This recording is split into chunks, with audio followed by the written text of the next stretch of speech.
So you test it out and see if I'm appearing anywhere. What you got? What you got? What you got? Okay, I'm just joking. Maybe there's other people out there. Hi, this is Professor Boyer again. If anybody is seeing this in any format, tell me if you can see and hear me and what format you're watching this on in the chat. And that way I can tell if anything's working or not. Live on Facebook. I thought we were giving up Facebook. Yes. Might as well do them all. I thought you said we were doing YouTube. YouTube, Twitch, Facebook, and Instagram. YouTube, Twitch, oh my gosh, four different things? Yep. Twitch is live. Okay, sure. Well, I'll wait to see if we have a confirmation anywhere. Is anybody out there? Again, I never think anybody tunes in to see an old professor do anything. But if you are out there and you're getting this transmission, please hit me up in the chat room. Say hello and let me know if this is a go. Hey, you see what I did there? Triple rhyme. Triple rhyme all the time. Okay, well, we probably have no one going to watch this like last week. But I will go ahead and give a spiel because what we're doing here... I'm sorry, do what? Yeah, you're good. Yes, what we're doing here, ladies and gentlemen, friends, former students, colleagues, alumni of Virginia Tech, and everyone else out there on planet Earth, my name is the Plaid Avenger, a.k.a. Professor Boyer, retired professor from one of the greatest universities on the eastern seaboard of Virginia Tech here in Blacksburg, Virginia. And after my 30 years at Virginia Tech teaching world regional geography and a great class called Geography of Wine, I now am running a wine bar here in town. I say I'm running it. I'm one of the co-owners. Katie does all the real work. And we're also doing another project here in Blacksburg, kind of a French cafe and grocer that's be coming soon.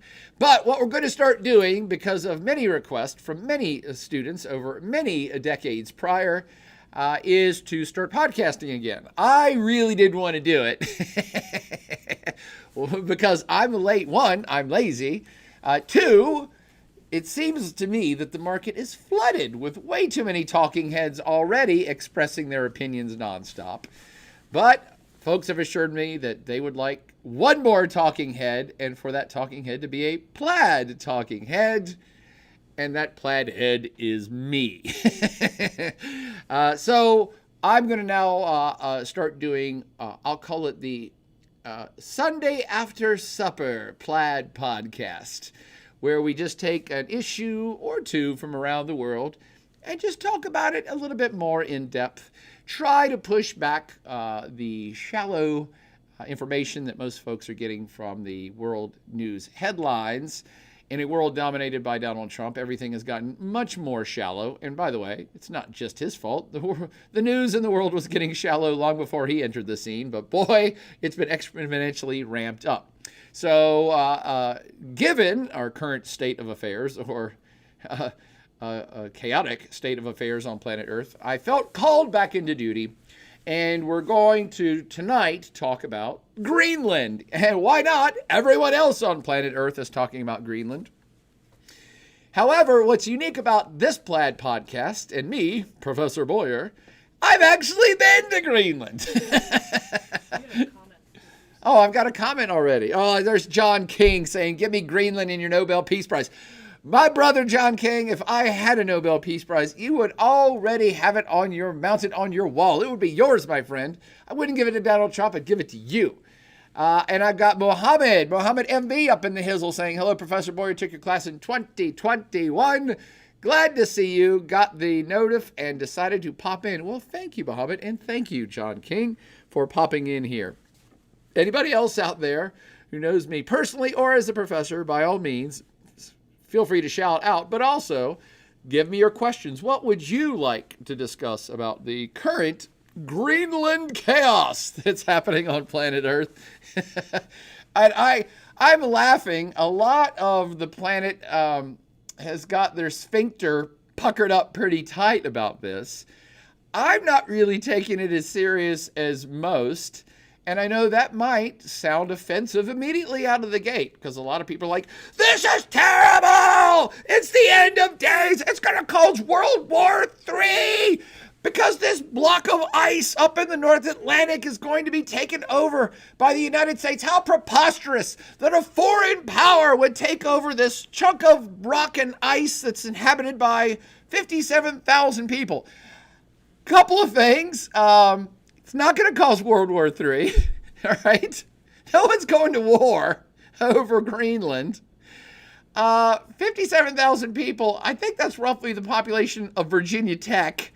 So we're not even talking about a whole lot of people impacted. No disrespect implied to the good people of Greenland who maybe don't want to become part of the United States. But one of the things that I hope to chat about tonight is, what is the big deal? Why are so many humans across planet Earth really perturbed by this?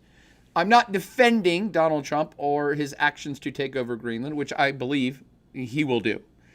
I'm not defending the current U.S. administration, and I'm not promoting anything that they're doing. I'm not even saying gleefully I think it's good.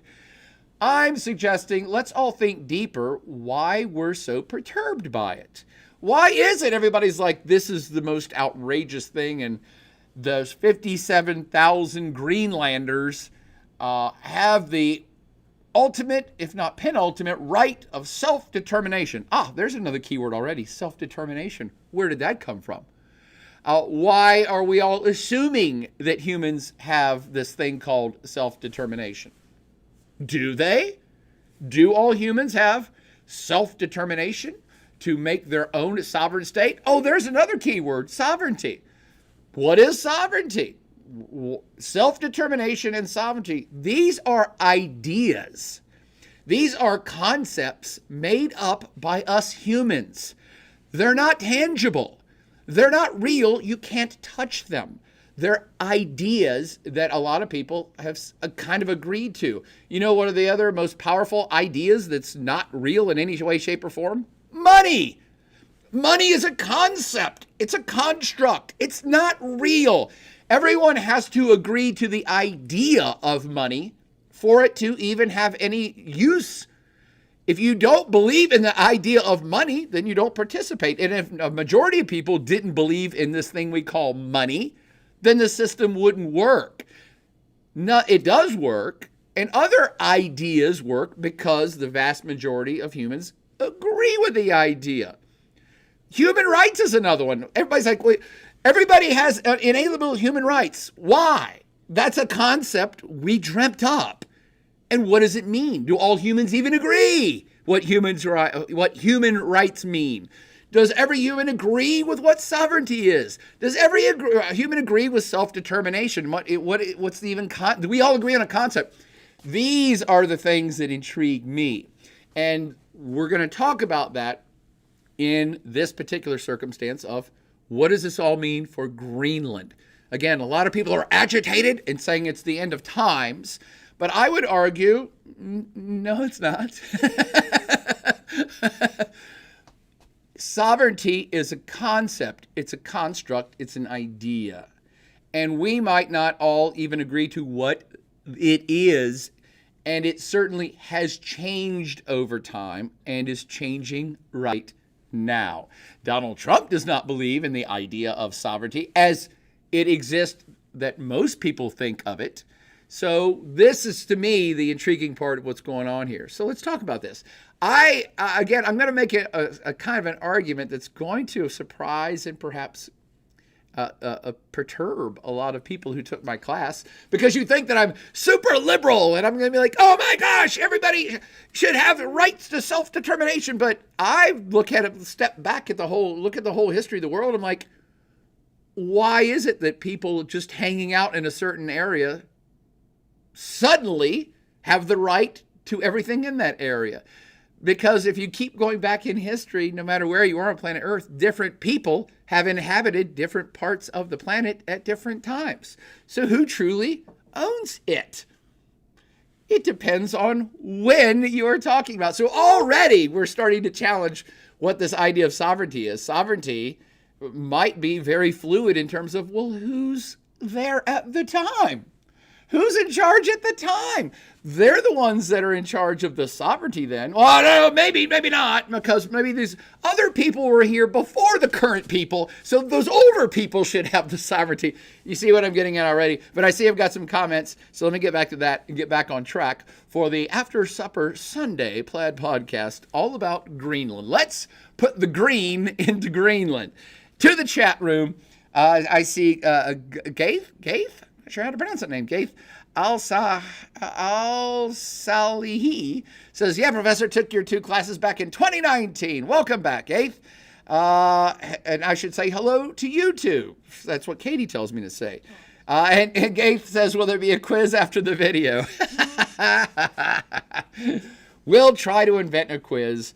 And certainly there'll be some fabulous prizes that await you. Oh, Katie, I meant to ask if you could stand up behind the TV over there. There's a box of the comic books. I meant to pull out the comic books. Okay, so I want to chat about Greenland. I'm already getting way off on the tangent of things that aren't even real. Hey, by the way, Katie, I clicked on notes and all the chat room stuff just went away. So I don't know how to get that back. Okay. Well, it should just be a big box. Yeah. It might be a little buried. So I'll get the chat room back in a minute, but you all fire questions my way if you have specifics that you'd like to know about.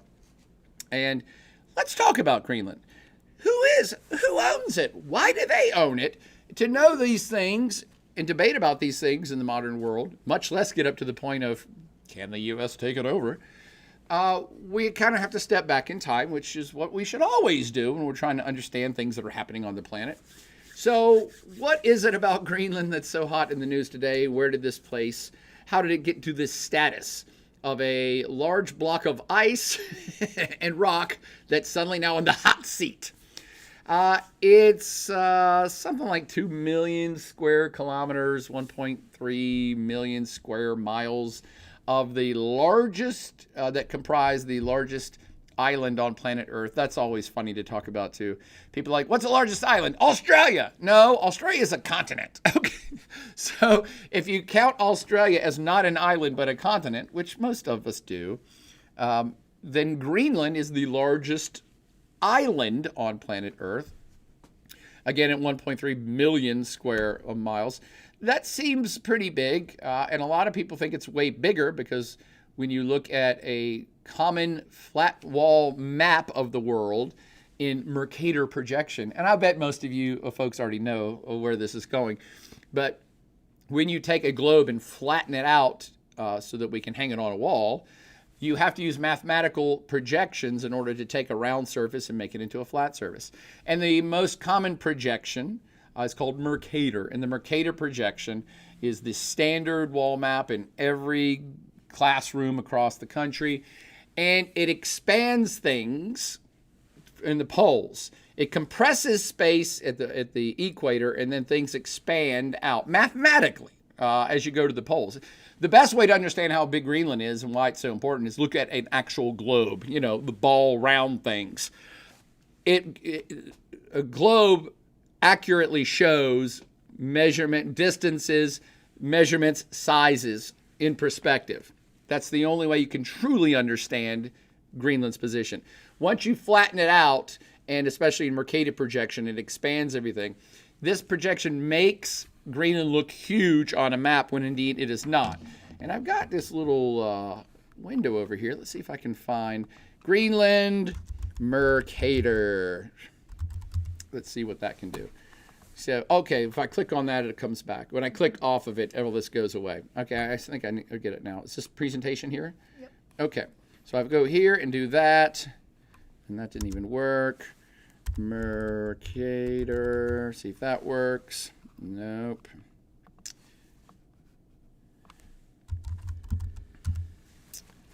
Images. So I want just a standard map, but these all look terrible. Here we go. That one will work. So here is kind of the standard way we look at world maps, or a map on the wall. And in this projection, doesn't Greenland look gigantic? It actually looks almost as big as Africa. It looks bigger than South America. And that's why, and perhaps no one's told Donald Trump how this works, that's why he's like, this is huge, huge. I need it because it's huge. But that is not terribly the reality. And so, like I said, when put into proper perspective, and let's see if I can do a polar projection. Polar projection. I bet it'll find that. Images. Let's see if this one looks any better. It does. That one does not. Here, this is a polar projection. So, this much more accurately shows what's going on in this part of the world in the Arctic. This is a different mathematical projection taken from a different perspective. And so it holds the actual sizes and distances and angles much more accurately for just this section of planet Earth. As you get further around the edges of that map, it will get wonky as well. But now you get to see, okay, Greenland in context, it is the world's largest island. It is 1.3 million square miles, but that's only about as big in reality as, say, Saudi Arabia or the Democratic Republic of Congo in Africa. And it's actually almost exactly the same size as Mexico. So we have a good sense of like the United States and Mexico. Yeah, Greenland's about the size of Mexico. However, it only has 57,000 people. That's not a very big population for a very big area. And by the way, that's likely the largest population in the history of all Greenland because it has been very sparsely populated up to this point in history. You might be talking about thousands of what we'd call more nomadic type people, the Inuit, living in very small encampments, mostly almost hunter-gatherer type situations where they're on the move a lot, hunting a lot. Very small. I don't even know if you'd call it a village. But overall, over most of human history, going back at least 3,000 BC, there would be hundreds to perhaps a few thousand folks in Greenland. Let's go crazy and say it got up to 10,000, which I don't believe probably happened. But 57,000, even that, again, that's the population of Virginia Tech. That's a population of a small town in America.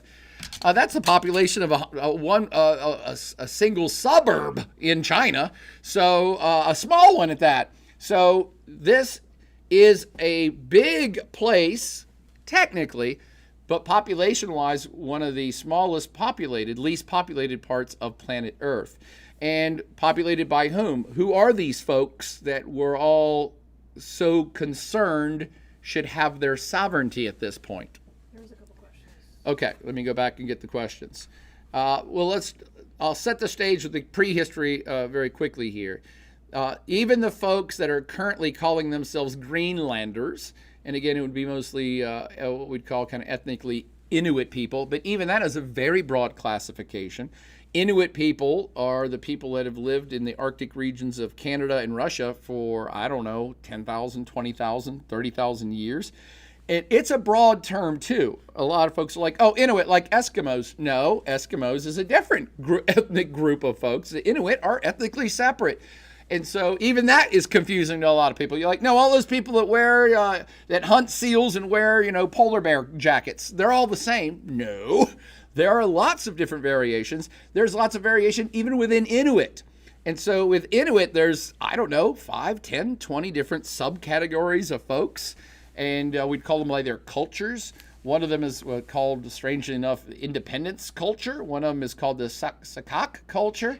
And the most prominent one is the Thule. I always call it Thule because Thule is the northernmost habitated place on planet Earth, and it's a U.S.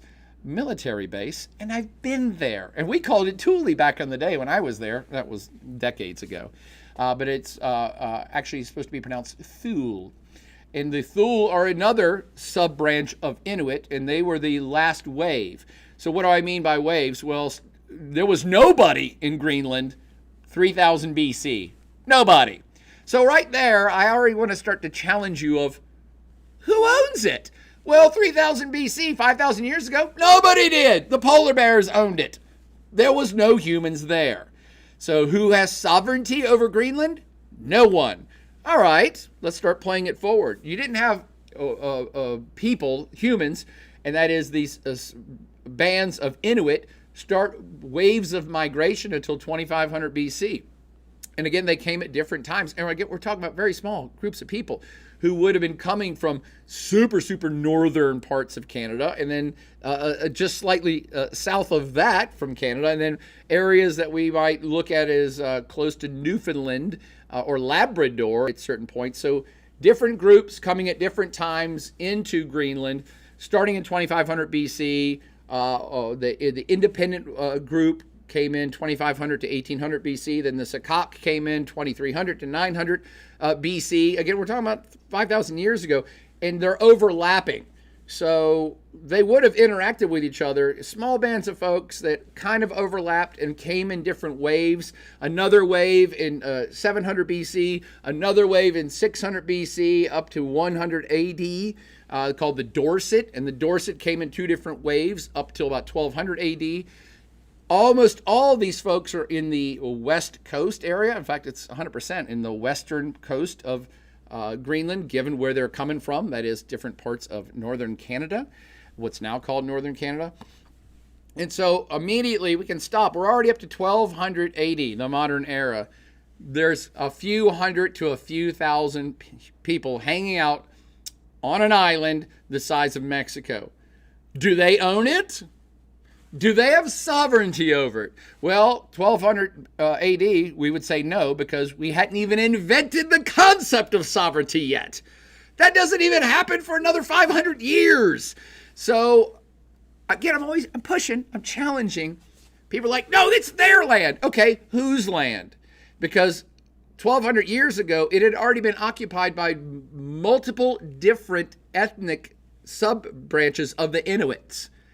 So is it the first group of Inuits that got there 5,000 years ago? Well, they're all dead now, so maybe not them. Is it the second group, the Sakak, that were there 4,000 years ago? Well, I think they're probably all gone too. Okay, is it the Dorset? Maybe. Oh, this is the Thule ethnic group, sub-branch of Inuit. They are the ones that kind of did the final wave in about 1100s, 1200s, 1300 in the modern era.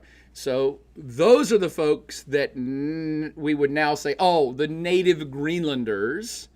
They're the folks that would have came in that last wave or two of immigration from northern Canada about 800 years ago. Okay, does that mean they own it? Well, that's a question now, isn't it? Because they ain't from Greenland either. Technically, they're Canadians. This is before there was even a Canada. So this is why I like discussing these things. I'm like, okay, before you get too worked up that people are being wronged, who's being wronged and who can actually lay claim over a chunk of planet Earth? Let me go back to the chat room. I see, I missed a bunch of stuff. Okay. I see Christian Adler took the class in 2008 and says, I look exactly the same. Well, thank you. That means all the plastic surgery has been worth it. CB7207 says, do they want to convert Greenland into AI surveillance states? Ooh, that sounds intriguing. I don't even know what that means, an AI surveillance state. Josh Willits says, I miss you, Boyer. I miss you, Josh. Hokey Masshole says, hope you're doing well, Professor. Well, thank you, Hokey Masshole. Isn't that what we call Bostonites? Massholes? People from Massachusetts. Josh Willett says, replying to Gaith, gotcha. LMOOOO to Gaith, who's looking for the pop quiz already. A real human being is back in the Hizzle saying, took the class in fall 2014. Glad to see you're still being awesome. Well, I mean, I try. Josh asked, why would the president want to acquire it? Would he use it to drill for oil? We might have struck upon something already. Pun intended, striking oil. Gates says, ice is melting there. There are many natural resources over there that no one has even heard of. Oh, we might be onto something else there too with Gates. So yes, but let me back it back up because we're still trying to figure out who owns this, and why does Donald Trump think he should? Big screen back. Yeah, you know how to do it. Okie Masshole says, would you ever consider doing a wine-related stream? I took your Geo wine class, and I always wanted to take your wine class too. Yes. Yeah, we can do that. We're just dabbling with this, and so I'm not exactly sure, how this is going to evolve. People have been telling me, mostly Katie, has been telling me to podcast for a decade, back before podcasting was even cool. And I've resisted because I've always prided myself on being semi-original. I'm like, I'm not trying to do the same crap everybody else is doing. But this is kind of fun technology, and a lot of folks, now that I'm retired, a lot of folks always ask my opinions on these things. And I'm like, okay, well, I'll have some fun. So I'm throwing this out there to ask you all, what would you all like? I could do a wine show. I guess I could try to podcast every day. I've debated for years about developing out whole lecture series on individual countries or the individual world regions I used to teach about in class, and do kind of section lectures where it's a lecture on China that's broken into like 30 parts, and put that on pre-recorded, and then jump on and say, hey, we're going to talk about China today. Lecture 3.2, we're going to talk about that in a live action format. So I'm really up for anything. I've actually been debating about doing an online whiskey course for a long time, or just developing a whiskey class outright. That might strike economic gold for me, because I don't think there's a good one out there. So I am open to your suggestions, and if you like these Sunday supper podcast, by all means, hit me up personally. My email ain't changed, joboyer @vt.edu. And let me know your opinions. Let me know what you'd like us to podcast about. Let me know what other kind of material I should be covering. We're just now dipping our toe into the podcasting water. So I'm up for anything, and I think it might be a lot of fun, since I might have somewhere between 50 and 75,000 students that I taught over the last 30 years who might want to tune into it. So spread the word and let me know what's going on. John King says Ben Affleck is offended by the mask thing. I hope so. I don't think he's Batman, by the way. I never believed it. Christian says, I would listen to a current events podcast from you for sure. Awesome. Brooke Simone in the house saying, please, I miss your class every day. All in caps. Thank you, Brooke. Josh says, anything you want to post, we're here for it. I missed the Where's Boyer portion, but love these videos. Okay. One right. You missed the Oh, first I missed one? Okay. Lynn Logan Hall took your class in early 2000s. Oh, Lynn, I know Lynn Logan. I remember Lynn Logan. Awesome. Great to not see you, but hear from you, Lynn. Lynn, are you the one that had like 3 sisters who all went to Virginia Tech as well? And she's cheering me on from Alaska? What the hell are you doing in Alaska, Lynn Logan? That's awesome. So yeah, you're up in the Arctic territory that's soon to become the epicenter of World War III. It's not. It's not going to. Okay, but back to the lecture, and by all means, keep making comments as we go. So I left off with the original folks that we now call Greenlanders, and I also like to point out, even that is kind of comical. The Inuit people who currently hang out on this island called Greenland, they didn't invent the name Greenland. They would have never called themselves Greenlanders. This is all of other people's doing. And where did the name Greenland come from then? That gets to the next wave of folks who decided to go check out this place we're eventually called Greenland. The Vikings, the Norsemen, men of the North, Scandinavia, Denmark, Scandinavia, Norway, Sweden, the places that will eventually be called Norway, Sweden, Iceland, Greater Scandinavia. And this would have been back in the 900s, 800s, and 900s. I'm sure there's a billion great shows about Vikings out there now on Netflix or Apple TV. And so if you've ever seen some shows about Vikings, they really came into vogue or came into rage. In the 800s is when they started terrorizing what would eventually become Great Britain, even terrorizing what would eventually become France. and then struck out further, and they're the ones that discovered places like Iceland in the 900s, and Svalbard, and eventually Greenland. And indeed, it was one particular Viking, Eric the Red. He was from Norway, what would become Norway. And Eric the Red, in, I want to say the late 900s, called 980 AD, apparently a scrappy fellow. And he might have murdered a whole bunch of people. And was basically banished from, him and his family were banished from their village in Norway. And so they took off to Iceland. And his son, Eric was the son. Eric the Red's father is the one that got the family banished out of Norway. Then Eric the Red kind of fell in his father's footsteps. He murdered some people in Iceland, and him and his family were banished. They were banished to a little dink-ass island. I'm not even sure what the name of it is. Literally just like 50 miles off the west coast of Iceland. And then he murdered some more people. So they were banished again. For the third time, banished, Eric the Red. And he's the one that took a few ships and pushed further west and discovered Greenland. And poked around on the southeast, southwestern coast, the very southern tip, and found some land, started a small settlement, went back to Iceland, talked a bunch of fools into following him because he, being the first Norseman there in a completely unpopulated area. Remember, I said the native Inuit who had migrated in earlier periods, they were all up in the middle west coast northern parts of Greenland. So nobody was down south. So when he discovered this territory, there's nobody home. And so he claimed it. It's mine. It's what people do. So wait a minute. Is Eric the Red have sovereignty over Greenland? I don't know. Probably not. He's dead. So Eric came in and started a settlement. But you know, if you're going to have a kingdom, you have to have people to rule over. So he went back to Iceland and talked it up and said, wow, this place is really awesome. He's the one that named it Greenland to deceive people. So Iceland it's cold, but not necessarily 100% covered with ice. In fact, it's mostly not covered with ice.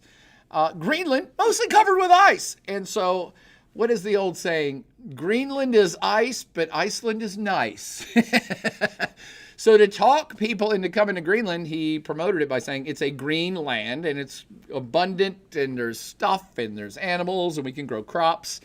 And I think they set sail. He talked a bunch of idiots to following him with the 25 ships, and only 15 or 16 of the ships made it because the North Atlantic is treacherous seas, my friends. How do I know? Did I read a book? Hell no! I sailed in them with the U.S. Coast Guard back in the late 80s, and we spent 2 months in the Northern Atlantic, and it sucks. It is some of the worst, choppiest water on planet Earth, especially when big storms move in from the polar areas. So, lost half the ships, lost a quarter of the ships. And then the Vikings / the Norsemen, they, in a couple other waves over several hundred years, build up some small villages. But even they, at any given kind of high point in Norse inhabitants of this part of planet Earth, maybe 5,000 or 6,000 people. Again, it is a fairly inhospitable climate. They found that Eric the Red was full of shit, and it was not easy to grow crops. There's not a whole lot of natural forest, if any, and so even shipbuilding and stuff, you have to import timber and import food from Iceland and other places. And this is what pushed one of Eric's akin, maybe it was his son, I can't remember, but his son Leif Erikson. You've heard of that dude. Leif Erikson is the dude that probably around before 1400, likely was the first European to set foot on North American soil. And that would have been in areas like Labrador, possibly Nova Scotia, but definitely Newfoundland. There is a Viking settlement in northern Newfoundland. It's a national park now. Archaeological dig that showed the kind of village. The Vikings were definitely there, and it was definitely Leif Erikson, kin of Eric the Red, who discovered America. He actually called it Vinland. He called it Vinland Vines because when they were pulling up into the little, into the rivers and floating around the coastline, going into the bays and coves, they would see, they must have been there during a nice time of year, like late summer, early fall, because they described how prolific grapes were hanging from the vines, hanging out of the trees. So he called it Vinland. So you got Greenland, not green, and Vinland. There was wild grapes there, but they didn't make really good wine, and they still don't. So kind of misnomers, both of them. However, I've always been intrigued by why the Norsemen, Leif Erikson and his kin, they disappeared. They had some settlements, but they didn't last long either, maybe 50 or 100 years. And it's always fascinated me because Greenland had nothing. But Newfoundland, Nova Scotia, Labradorian Canada, forest, wood, beavers, pelts, furs, avid growth of, you could grow crops. It's always fascinated me why the Vikings turned back. History should be a lot different because they should have been coming over in swarms at that very early period, again, late 1300s, well before Christopher Columbus sailed across and bumped into the Caribbean. However, that's to say that the second wave of people hanging out in Greenland were the Norse. And they aren't local either. So now we have two groups of folks, the Inuits and then the Norse, neither one of which were born there or lived there for tens of thousands of years. They all migrated there and checked it out, and many of them disappeared. The last kind of evidence of the Norse in Greenland at all was from an old document found in dated 1408 that was just about village life or something. So by 1400, even the Vikings are out. However, the legend of Greenland, it was on maps at that time, so 1400, 1500. Now we're starting into the age of exploration with Columbus and all the other European powers starting to look around the world going, hey, what's going on out there? And I'm bringing this up in particular because in the 18th century, that had been in the 1700s, the King of Denmark sponsored a religious mission to go explore Greenland. And he did it not necessarily to make some big claim, but to see if they could find any people of Norse descent to solidify a claim on Greenland.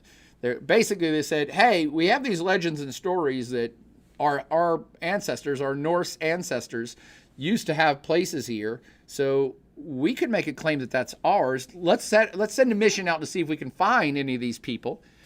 And it's a religious mission, so by the way, we'll try to convert all the local savages that we find to Christianity, always a common theme in early exploration of the Americas. They found no Norsemen, obviously. They long since died or left.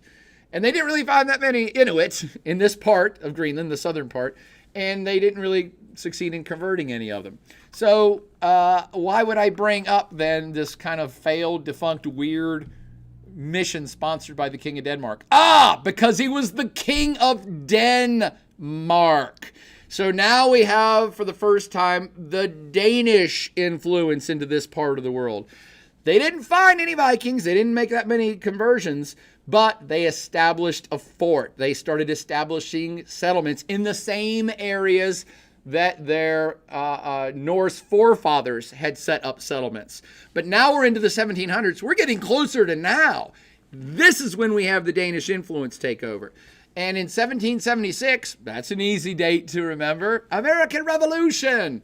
The same year, the Danish government claimed a complete monopoly on trade of the entire island of Greenland, even though they themselves did not know the full extent of the island of Greenland. Because no one still kind of knew everything about the planet. You got to remember, when Columbus sailed back in 1492, they didn't even know there was a whole continent called North America or South America. They were trying to get to Asia. They were trying to get to the Spice Islands. So By 1500, Europeans are just starting to bump into places. It takes a couple hundred years for them to even figure out, oh, these are continents. Oh, and here's how you get over to Asia from here. Oh, there's a whole other ocean called the Pacific, we'll call it. So by 1700s, America, of course, the 13 original colonies had been founded. Most of North America was still virtually unexplored. And so places like Greenland, completely unexplored. It was too harsh to explore. So the Danes are making a claim over an area that they don't even know the full size or capacity of. They've never sailed around it. Nobody's ever sailed around it. Nobody's done a systematic surveying of this place.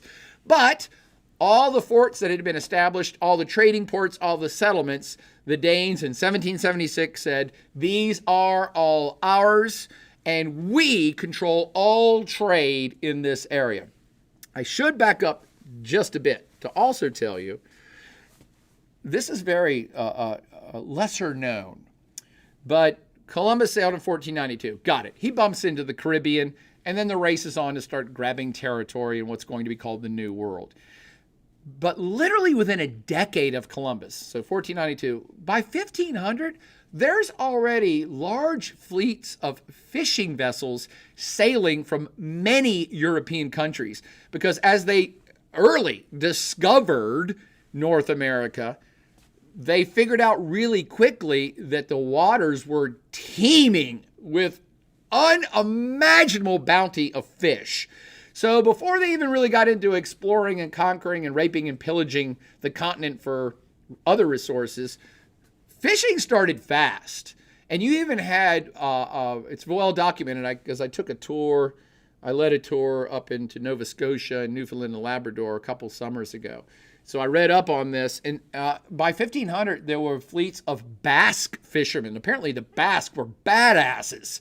And back in the day, by Columbus was reporting back going, hey, I found a continent over here, the Basque were already sending ships up there, and you might have heard of the big cod industry off the Labrador and Newfoundland and Nova Scotia coast. The hugest mass of cod on planet Earth. You literally could walk across the water. There were so many damn fish. The Basque were already up there, some doing cod, but the Basque were actually really proficient whalers. So the Basque, some French, English, Norsemen, Danes already were sending, the Spanish, that was a bunch of Spanish and Portuguese ships up there fishing. Remember, Portugal and Spain back in 1500, they're kind of the big deal world powers. And so they were sending fleets up there. So the North Atlantic, all around Greenland, it's popping for fishing. So again, 1500, 1600, 1700, now you're getting Greenland not populated, but as a center of action for trade, and especially for whaling and fishing. And so a lot of processing was occurring. And that's why in 1776, the Danes come in and say, hey, there's a lot of economic action up here, and we are claiming it all. We control all trade, all ports, all settlements in this big chunk of rock and ice that we are going to call Greenland. They had been calling it because that's what Eric named it 500 years prior. Are you all caught up now? So now we're getting the European powers, and the Danes are stepping in to say, now officially this is ours. All right. Even they, at that time, did not really know the extent of how far north it went. And it wasn't until the kind of age of polar exploration. So the age of global exploration, which was conducted by the European powers, that gets launched again in 1492 and really rages for a couple hundred years, where the European powers are going over and claiming North America, claiming South America, claiming parts of Africa. Oh, the British take over India.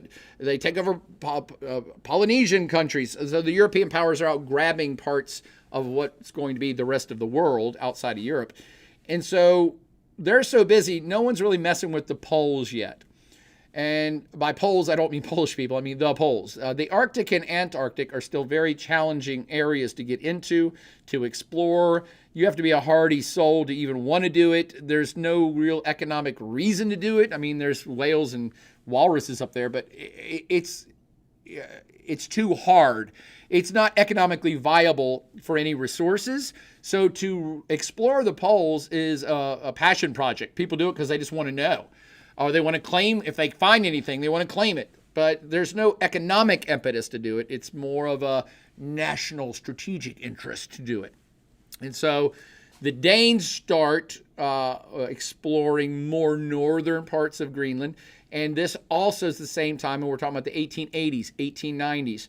Forever, European traders and sailors have been trying to find what's called the Northwest Passage. I can put this back up here, actually, can't I? And the Northwest Passage, of course, is trying to find out how to get your ships from Europe over to Asia.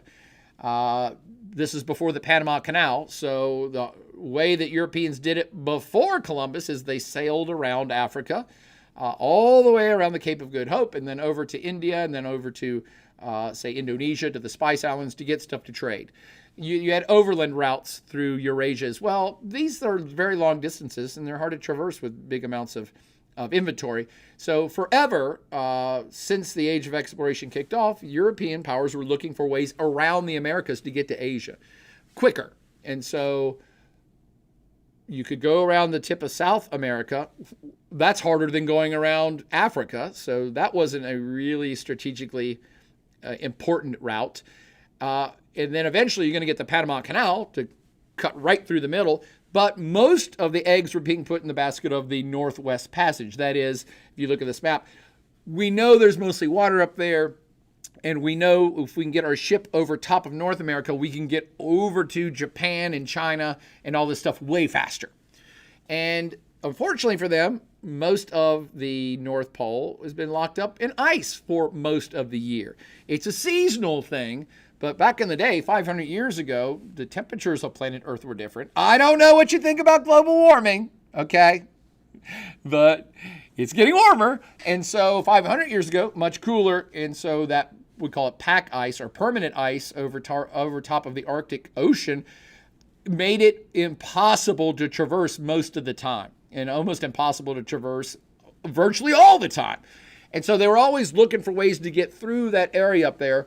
And in the 1880s, 1890s, 1900, 1910, this is the age of polar exploration, where it becomes fueled by national sovereignty issues and fueled by possible economic routes that would make a lot more money, and possibly fueled by resource acquisition, that people started looking a lot more, okay, what is in Antarctica? What is going on up in the North Pole? How do we get there?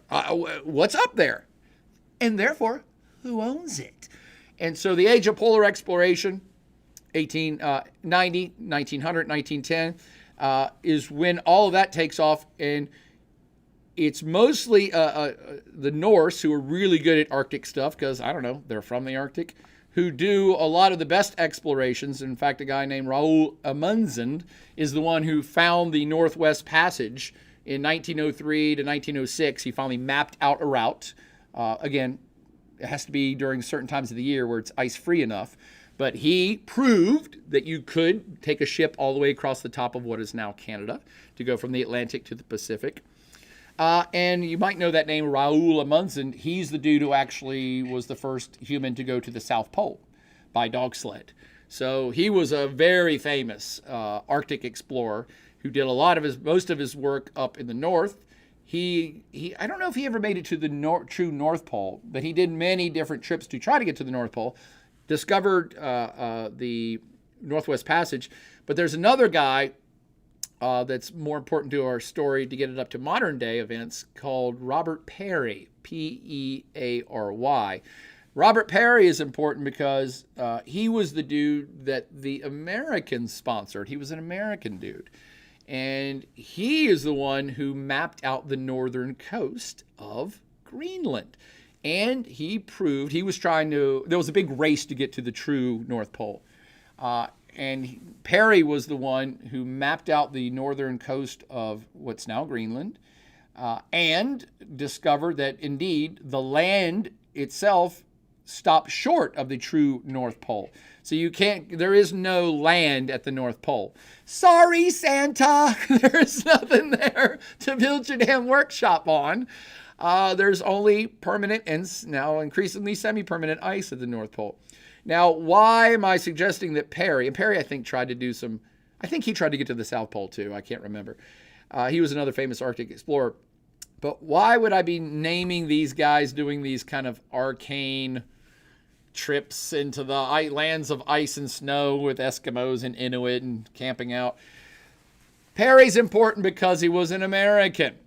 And as an American, he was funded by American money. I'm sure some of it was government money.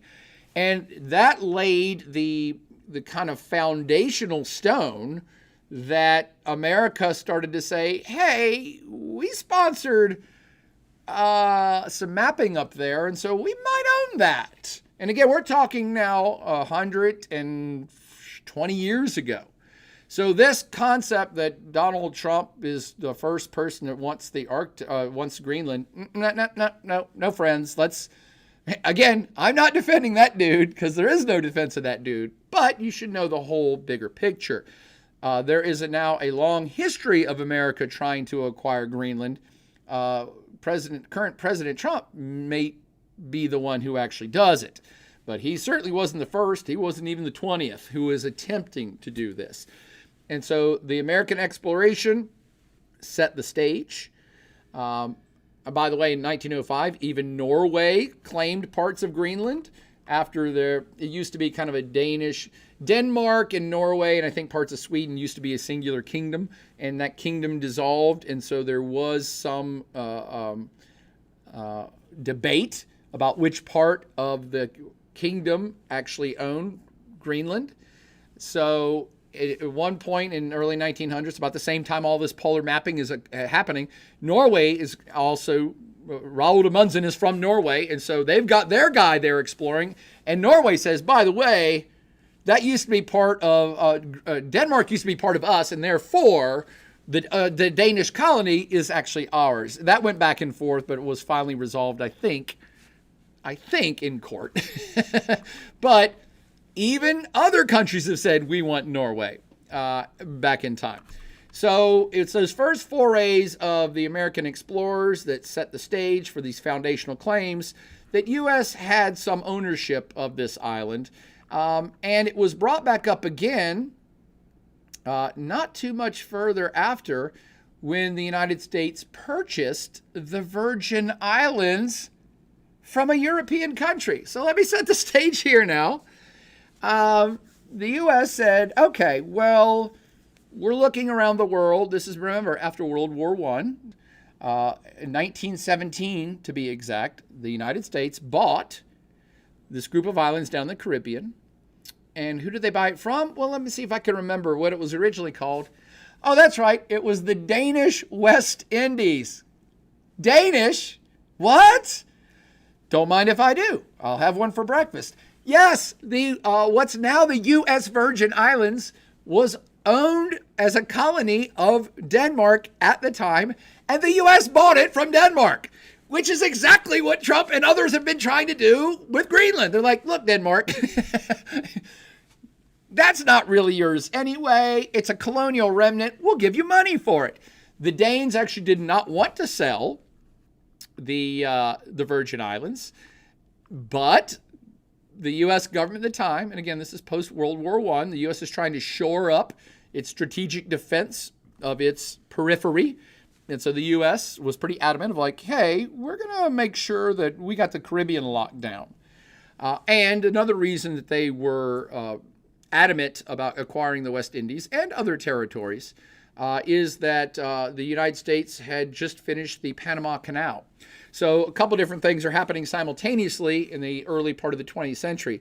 The Panama Canal, which the United States built, acquired the land from Panama, which, by the way, the United States actually helped Panama rebel from Colombia.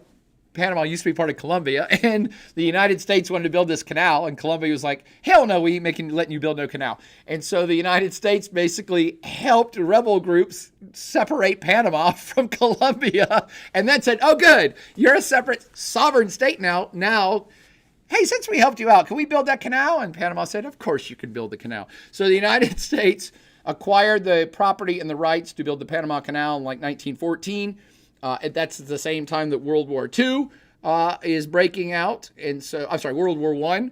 And the Panama Canal from its inception is a strategic choke point, another good term, of international trade. So it cut off so much travel time for ships trying to get from the Atlantic to the Pacific. It was the most popular small area of international trade, focused international trade for a long time. Ships were just running through that sucker for decades. And it's still quite popular, but not as much as it used to be. Back in the day, it was a very valuable piece of land because of the economic benefits of that transportation corridor. So the United States bought the land, leased the rights for 100 years to build a canal and operate it. We gave it back in 1999, by the way. Hey, wait a minute. There's been something else in the news. Oh, yeah. Donald Trump says we should take Panama Canal back. You see how all this is coming together. So back up to the point I was trying to make. The United States has the Panama Canal, strategic economic choke point of great value. It's World War I has proven that the world is unstable, and the United States is worried about its strategic defense of its periphery. So given that, the United States goes to Denmark and says, dudes, we've got important stuff in this area. That's really in our backyard. We would like to buy the Virgin Islands from you. It's called the Danish West Indies at the time. And the Danes said, hell no, we're not selling those islands. They're awesome. We like to vacation there. And the United States, for a year or two, put significant pressure on Denmark to sell those islands. And by significant, I mean they said, if you don't sell them to us, we're going to invade and take it over by force. Let's just stop for a minute. Let's take a break. Let's take a break and come back to, what is it we're talking about right now? We're talking about the current United States government pressuring the Danish government and threatening the use of force unless they allow the United States to buy a Danish territory. Dudes, this shit happened 100 years ago. Katie tells me to go to the chat room, to calm down and go to the chat room. Let's see. Oh, I'm way behind, aren't I? Okay. I will now catch up on the TV timeout here on hour one. Good Lord, has it already been an hour? I'm getting near the end. So let's see. Barbara Crawl in the house says, not just students, but parents. I listened when my son took World Regions as was hooked. Thank you so much, Barbara. Lynn Logan says, yes, 3 of us Logan girls. Been in Fairbanks for 15 years. Say hello to your entire lovely family, please, Lynn. Billy Bob Hobnob 101 says, Trump thinks he can grab it for the same reason he thought it was aight to go grab women by their privates, because he thinks he can get away with it. That's one theory. I think I would phrase that a different way, Billy Bob. And it's a way that maybe even Trump supporters would agree with. It's not so much that he doesn't care, but I think President Trump has made it quite clear he doesn't agree with the modern day norms of social etiquette, does not agree with modern day norms of definitions like sovereignty, doesn't agree with the value of international organizations, doesn't necessarily agree with the value of international law. In fact, I'm sure he does not agree with any value of international law. So I'm phrasing it in a way that maybe you can talk, and all of you can talk with even Trump supporters, that makes it not as inflammatory. And by that, I shouldn't say we all, some of us, I'm just always trying to show both sides of the story. And I want people from all walks of life to be able to interact with each other. And so you never want to ratchet up and be like, he don't give a crap about nothing. And it's like, okay, if you say that to Trump supporters, then they immediately just say, well, you're just a Trump hater, therefore everything you have to say is of no value. I would phrase it in terms of the current president and current administration does not find value in kind of the traditions that have been laid, the norms, standards, and traditions of sovereignty, of international law. And again, I think even Trump supporters would be like, yes, we agree. He does not. I think Donald Trump would say, that is correct. I do not see the value of the United Nations. I do not think the United States should be the world's policeman. I do not think that sovereignty is the highest category for for structures of territory that we should all respect. I think it's quite obvious he simply does not agree with what most people recognize as the concept of sovereignty. And that's how I started this rant an hour ago, if you remember, friends. What is sovereignty? It's a concept. Concepts are ideas. They're not tangible. They're not brought down from earth by aliens or God. And so ideas are something that we humans create, and if you want it to be recognized by everybody on the planet, everybody has to participate and believe in that concept. And this current administration does not. It's not a poke at them. I'm not ridiculing them. I'm just saying, when you see what's going on, try to understand that maybe they're not people, the whole Trump administration and Trump supporters, they're not evil, and they're not stupid. Some of them are, but there's stupid people everywhere. But it's more that they do not agree with the concept of sovereignty as most humans have agreed to it up to this point. And again, I think that is something they would agree with. And so what we're doing is we're redefining this concept in the modern era. And that's what's so shocking about it, by the way. That's why I started the hour saying, who's in charge of Greenland? The people that were there first? Well, they're all dead. The people that were there second from Europe? Well, they're all dead. The people that got there third? The Danes? Why is it that the Danes have control of Greenland? They just went and took it. And so Donald Trump looks at this and say, well, the Danes just took it before us, so we're just going to take it. What's the difference? Again, I'm not advocating for this argument. I'm saying this is the way that the current administration is looking at it. So let me get back to the chat room. Some people, CB7207 says, some people believe the Vikings made a journey to the Americas. Yes, they definitely did. Then you can go to northern Nova Scotia to see a Viking settlement. Dave Burka says, we learned this from the Mighty Ducks too. Yes. Yes. In fact, what is the coach's name? Coach. Oh, it's like a Latin American city. What's Emilio Estevez's character in Mighty Ducks? Bombay. I'm sorry, not South American India. Bombay. That's what Gordon Bombay taught us. Let's see. Bartholomew Briggs says, miss your class so much. I'm taking one freely tonight. Had world regions in 01 or 02. Holy cow. Bartholomew. Old school, man. Welcome back. See, I'll keep doing this if people who took my class 30 years ago are going to tune in. That is awesome. That is a great compliment. Thank you, Bartholomew. John King says, tariffs if you assimilate. Yes. In fact, in 1917, the U.S. government told the Danes, we're going to tariff the living shit out of you if you don't sell us the U.S. Virgin Islands, or we'll invade you if you don't sell it to us. So again, same story, different century. Bert Carr up in the hizzle. How's it going, Bert? Says, on the big red cutter, we pronounced it Thule. Thank you. I thought that was Bert Carr. Bert, you were on the USCGC Polar Sea with me back in 1988. Does that sound right, Bert? I thought I recognized your name. You were a mechanic, engineer, right, Bert? Help me out there. And yes, we pronounced it Thule. We did drink beer at the Top of the World Club. I still have my Top of the World Club mug, Bert. I'll bring it in next podcast. The furthest north deepwater port in the world. By the way, go look this up, Thule, Greenland. In fact, why don't I look it up for you? And we were there, Bert. Isn't that crazy? It's so crazy to think back in time. Let's give me the same one. And that when I was in the Coast Guard, Thule base, Greenland. I almost died up there too, by the way, Bert. Whew! I went on a hike with that crazy marine scientist who said there was an Inuit village nearby. We walked for like 12 hours. I was dehydrated. I almost fell off a slope into the Baffin Bay. I literally almost died on that trip. And so I'm just now pulling up stuff. Let me go back here to do this.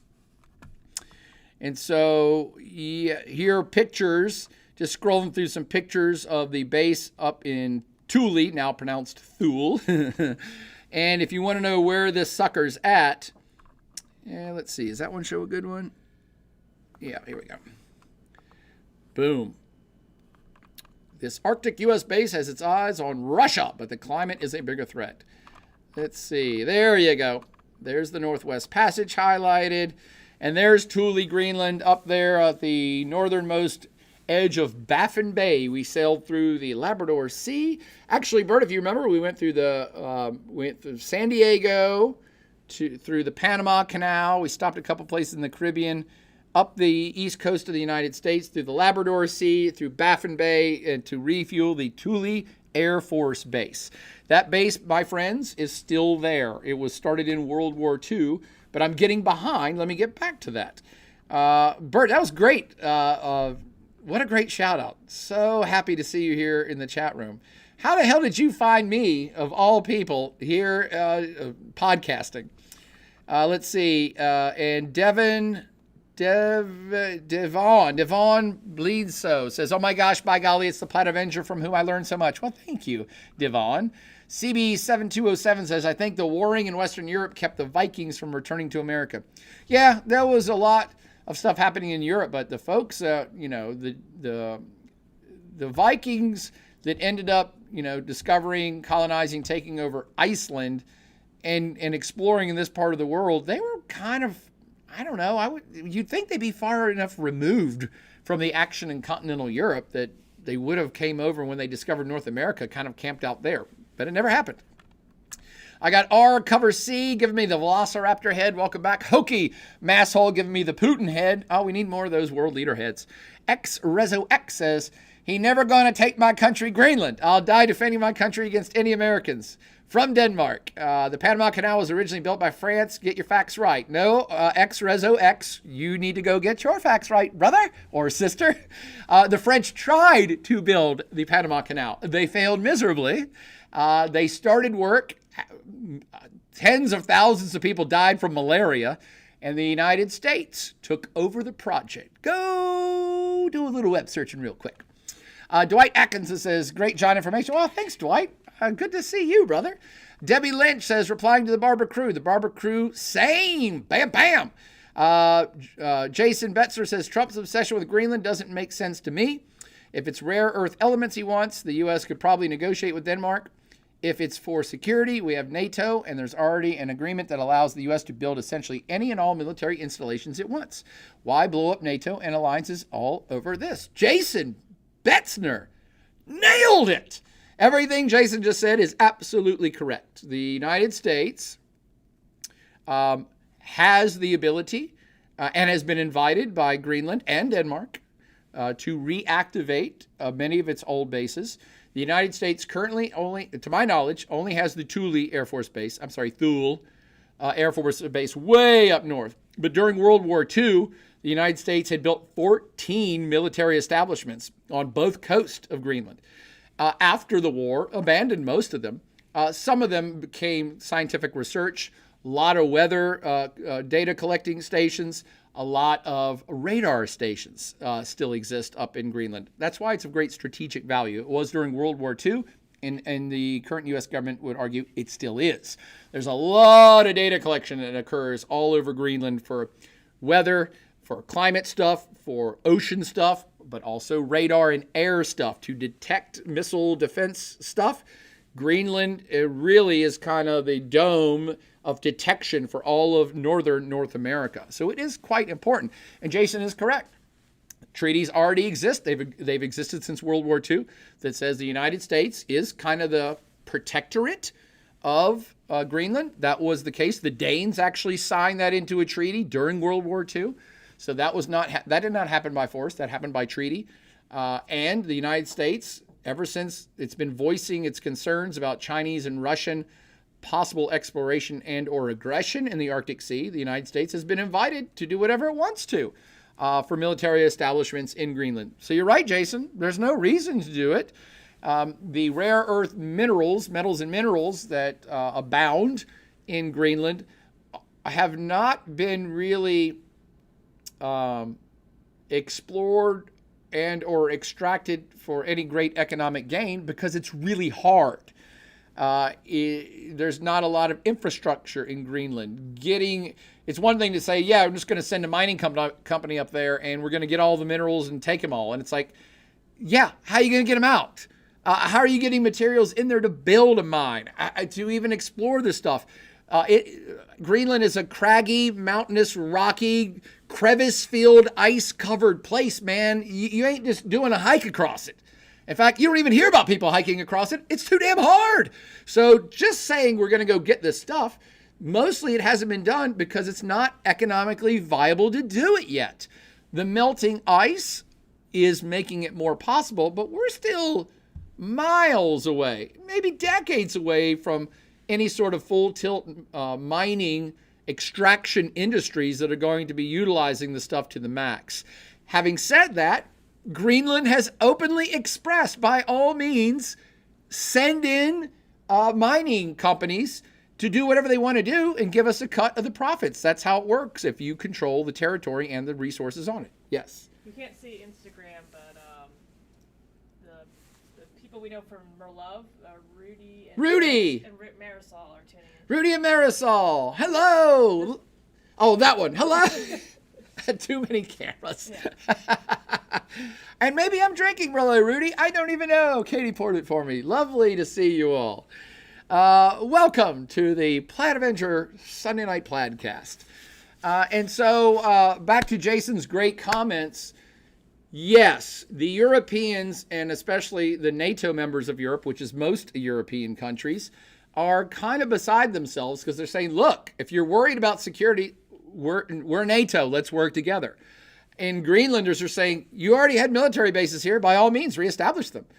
And even the Greenland government saying, and if you want to send in mining experts, great, that's more money for us.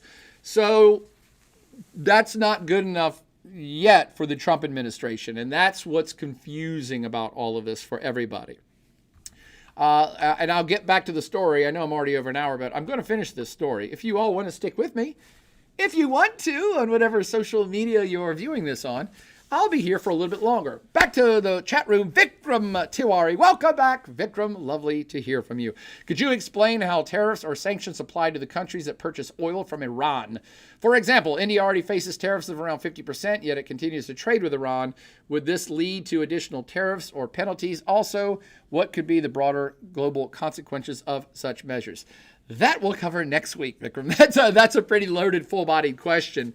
And it's hard. I am not qualified to answer how tariffs work in the modern world because nobody knows the answer to that. Tariffs used to work that, hey, if your company does business, if we would say the world, it's usually a global thing. If the world would say, hey, North Korea's bad or Iran's doing something bad, so we, the world, are going to agree to sanction them and tariff them. We'll either cut off trade completely or we'll tax the living hell out of their stuff to make it really more expensive so nobody will want to buy it. That's the economic leverage of using tariffs to try to get the host country to change their behavior. But you also, in this case with Iran, the U.S. does zero trade with them already. So there's not, we can't tariff them. Nothing comes from Iran. We do not do any trade with them. So you put on sanctions and tariffs of anybody who is trading with Iran. So in this case, if India is saying, well, we don't care about what the U.S. wants, we're going to buy oil from Iran. And then the U.S. says, but we have sanctions against Iran. Now we're going to have tariffs against you because you've broken those sanctions. No one is supposed to be trading with Iran. So we're going to tax India's imports to our country to be punitive to you. That's it in a nutshell. But in today's world of tariffs, it's a crapshoot because the U.S. government keeps changing the rules every 5 minutes. And we've just never seen anything like this, not in my lifetime. You've not seen anything like this for 100 years. You simply have not seen the level of aggression and punitive measures taken on with trade for 100 years. Many would argue that this very scenario we currently find ourselves in, with the U.S. Launching this global trade war against everybody, a lot of people would argue 100 years ago that's one of the reasons why the Great Depression started, is that economic downturn started to spook countries. And so they said,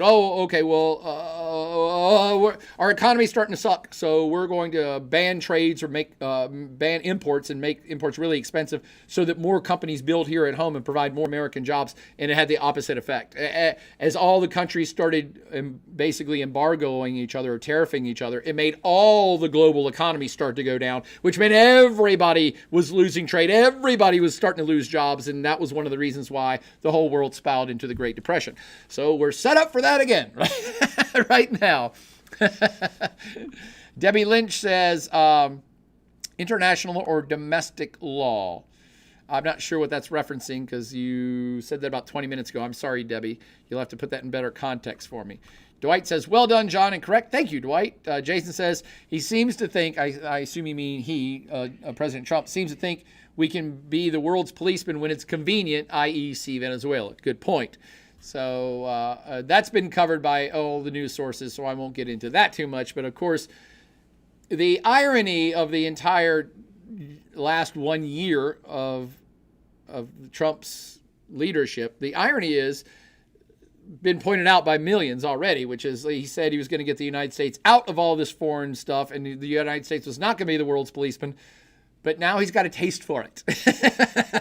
He finds that he's got a taste for it. He likes it. He likes being powerful on the world stage. He likes using the military.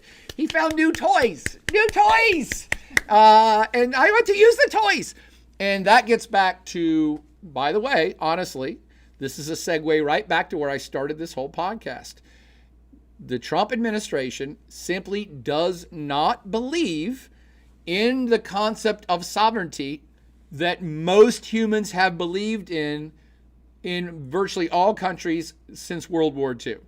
The concept of sovereignty has been widely accepted by almost all humans as we have divided the world into these things we call political states.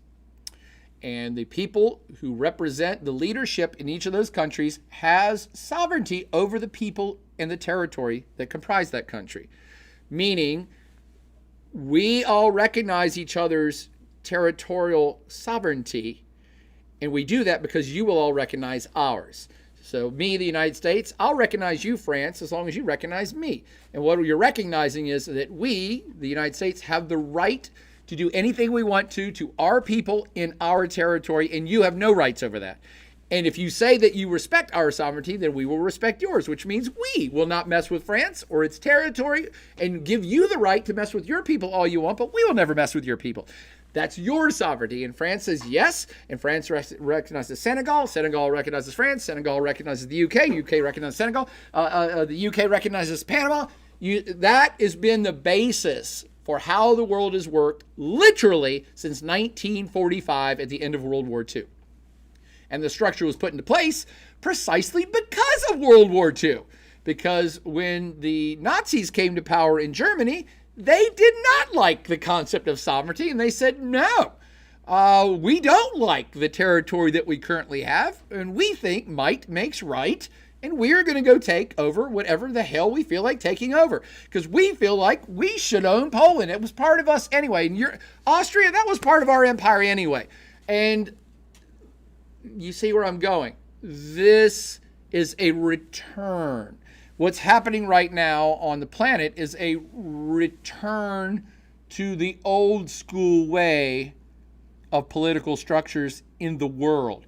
And the old school way, for those of you that tuned in to the podcast last week, I talked a lot more about it then. The old school way of defining sovereignty was not that we all have our individual states and we all recognize each other and we're all happy. The old school way of sovereignty was might makes right. You only had sovereignty 200 years ago if you had a big enough army to repel anyone who tried to take your damn territory. That's the only countries that had sovereignty. And you only had sovereignty if anybody messed with your citizens besides your own government. If anybody else messes with your citizens, you're going to go beat the hell out of them. Because no, you cannot mess with our citizens. Only we can mess with our citizens. And you can't come into our property. Only we can come into our property. And if you try, we'll kill you. And if you can consistently do that, you have sovereignty. Because you can say all you want, well, Switzerland was sovereign 200 years ago. Sure they were. only because the other powers allowed it. So in the old school world, the only true sovereignty was proven with force. And if you were powerful enough to defend your territory, you were sovereign. The only other way you could be sovereign is that you're a smaller state who can't actually defend themselves, but you're best friends with a big power who will help defend you. So that's why Switzerland can't really defend itself. I shouldn't pick on Switzerland. They're pretty good at defending themselves. Let's pick on Belgium. Hey, let's pick Denmark. Let's bring it all back full circle. Denmark. Could Denmark, prove its sovereignty 100 years ago? It didn't. It was overrun and taken over by the Nazis. So Denmark was recognized as a country 100 years ago, but was it truly sovereign? Not by the old world standards. It was only sovereign because it had alliances with Great Britain or France, who would say, hey, if anybody messes with you, we'll come protect you. And so nobody messed with you.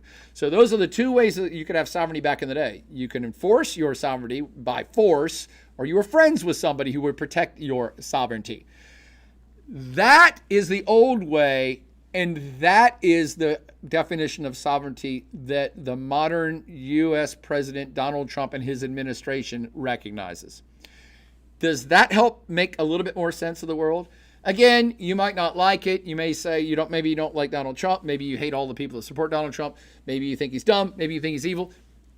I don't judge on parameters like that. I just want to make sense of it. And they are saying, we don't believe in everybody just respects each other. We believe in the old school way of sovereignty.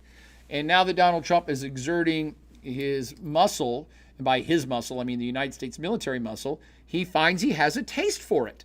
And in a sense, he is right, in a sense, that, the only true sovereignty really, even since World War II, is defendability. You have true sovereignty if anybody tries to mess with you and you push them out. That's true sovereignty. The Trump people are just saying, that's the definition that we like more, and we're coming back to that. Because we're looking around the world saying, well, we can just take over the government of Venezuela. And by the mere fact that the U.S. can do it, means that Venezuela was not sovereign. Again, it's circular logic, and I'm not making the argument. Again, I'm not defending the current U.S. administration. I'm saying their logic is circular in terms of they never were sovereign. If they couldn't prove their sovereignty, we just walked in and took their president, and we're going to take all their oil. So obviously Venezuela is not sovereign. So why would we respect their sovereignty? Again, it's circular. I know. They are playing by the rules of the old world game. And that's what's shocking about it to everybody, because all of us, literally everyone in earshot of me, with a very few exceptions, have lived their entire lives in a world under a international rules-based system where we all recognize each other's sovereignty. And that has prevented a lot of conflict, because we say, no, we all recognize this law and rules-based system, and if you mess with it, all of us in the world are going to come and try to stop you. And by the way, this happened when Saddam Hussein, is that 94? When Saddam Hussein invaded Kuwait, the world was like, what are you doing? You can't do that. We have an international-based system of rules that says we all recognize each other. And Kuwait was a recognized sovereign state. You can't do that. And the U.S. said, you can't do that. And we're going to build a coalition of the willing of a bunch of other countries to come kick your ass out of Kuwait. And that's exactly what they did. That is the system from 1945, literally up till last year. 1945 to 2025. That is the bookends of the international rules-based system of sovereignty. We are in new territory, my friends, pun intended, with the sovereignty issue, because now we're getting into something different, where it's like, well, is Venezuela sovereign? They couldn't defend their territory. Therefore, is Greenland sovereign? Well, Greenland, it's not even a country. It's still a kind of autonomous territory of Denmark. And in Trump's thinking, why Denmark just took it? Why wouldn't I just take it? Again, not defending, just showing you the thought process here. And Trump, I think very correctly, assesses, well, we're the most powerful military in the world. There's 57,000 people there. We literally could take it over in an hour. I actually believe that the United States military or the United States president could take over Greenland simply by saying so, which he's getting very close to. The United States could simply say, we are putting out a bulletin. We're not sending any troops. Greenland is now ours. We'll be sending in a government, and we're going to start sending ships around the coast. We're not going to do anything. It's simply ours. And I believe that would likely be enough. So for those that are really kind of amped up that there's going to be a war, there's not going to be a war. A lot of European states are currently saying we're going to send some troops to have a presence there. And therefore, it's going to be a war if they try to take it by force. But that's just not logical. Force is not even needed here. It's so, again, I don't mean to offend anybody from Denmark, and I certainly am not trying to offend anybody from Greenland. I'm just looking at this logically, how the world works. And the United States certainly could take over Greenland. France could take over Greenland. Any government with a significant military could easily take over a mostly unpopulated area with no defense structure. That's just logic. It's not a judgment call. It's logic. And so the U.S. doing it could be done simply by a statement. And the European countries that are sending troops over are doing this as a symbolic act to try to suggest, hey, if the U.S. does take it, we have soldiers there, and now you're declaring war on us. I think the waters are getting muddied by all sides for no good reason. I understand everybody's upset about the idea, and you're upset about the idea because it goes against everything that the world has recognized since 1945. I'm only suggesting we're in a new world now. Does this mean that Trump may take over other areas? It might. He has certainly suggested that he wants to take back the Panama Canal, and he wants to take over Greenland. And again, think about the notes I've already given you. The U.S. government did the exact same thing in 1914. They went to the Danes and said, give us the Virgin Islands if we're going to take them. And we're going to take over the Panama Canal because it's part of our strategic defense. So while what Trump does is shocking, mostly because we live in a age of instant communications where everybody can now see this. Nobody was paying attention to this 100 years ago. It might have been, a page. It might have been big articles in the New York Times, but it would be coffee shop talk. Nobody was that concerned about it. And the common clave of humans would have never even known about international affairs. So we live in a different time where everybody knows what's going on, and this seems really shocking. But from a U.S. foreign policy standpoint, this is not only not shocking, this is like the third or fourth time we've done it. I would remind you, refresh you even, that how did the United States get to be the United States? The United States is the third or fourth biggest country on planet Earth. It goes back and forth between us and China. So Russia's number one, Canada's number two, U.S. and China about the same size. How do these countries get to be this big? By asking nicely? Or were Americans born just 20,000 years ago? All of North America was covered with Americans. We were just here. No. America was created, much like Russia, much like other big countries, through acquisitions. And so the United States has a long history of purchasing land and or coercing countries to give over land by taking over that country's debts. And let's see if we can list a few of them. I don't know. What territories did the United States purchase? The Louisiana Purchase of 1803, which gave us half of the whole damn continent we're on right now. The Florida Purchase, we purchased Florida from Spain. I keep thinking we should sell it back to them because that's where Trump likes to hang out. That was the Mexican secession of 1848. We beat Mexico in a war and basically said, here's some money. We're taking all of southwestern United States. Okay, that was purchased for $3.25 million in debt. We got Louisiana purchased for $15 million. We got the Florida for $5 million back in the day. We got something called the Gadsden Purchase. I just saw that on Jeopardy the other night. And you were like, what's that? I'm like, that's the Gadsden Purchase. We purchased another slice of Mexico right on the border to build a railroad, the Gadsden Purchase. The Alaska, we bought Alaska from the Russians. And guess what? Alaska has Inuit people in it. So you start to make all these parallels of like, I'm not getting my blood pressure up going, this is all horrible. I'm more like, hey, this ain't new. Everybody take it down a beat. The United States purchasing under duress of threat, purchasing Greenland from Denmark, and there's a bunch of Inuit people there who say it's theirs. That is almost the exact parallel of us buying buying Alaska from Russia with a bunch of Inuit people there. So we bought Alaska in 1867. We bought the Philippines in 1898, but then later kind of gave it back after we beat Spain in a big global war. We bought the Panama Canal Zone in 1903, 1904. The Panama Canal was finished in 1914. We bought the U.S. Virgin Islands in 1917 from who? Denmark. We actually purchased another small island called the Water Island, which is part of the Virgin Islands, from Denmark for $10,000, like 30 years later. So those are just outright purchases. Of course, the United States has grabbed other stuff under, territorial acquisitions.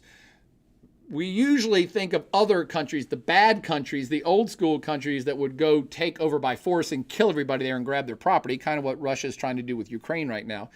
The United States' history has been much more not going and killing people and taking it, although a case could be made about the Native Americans.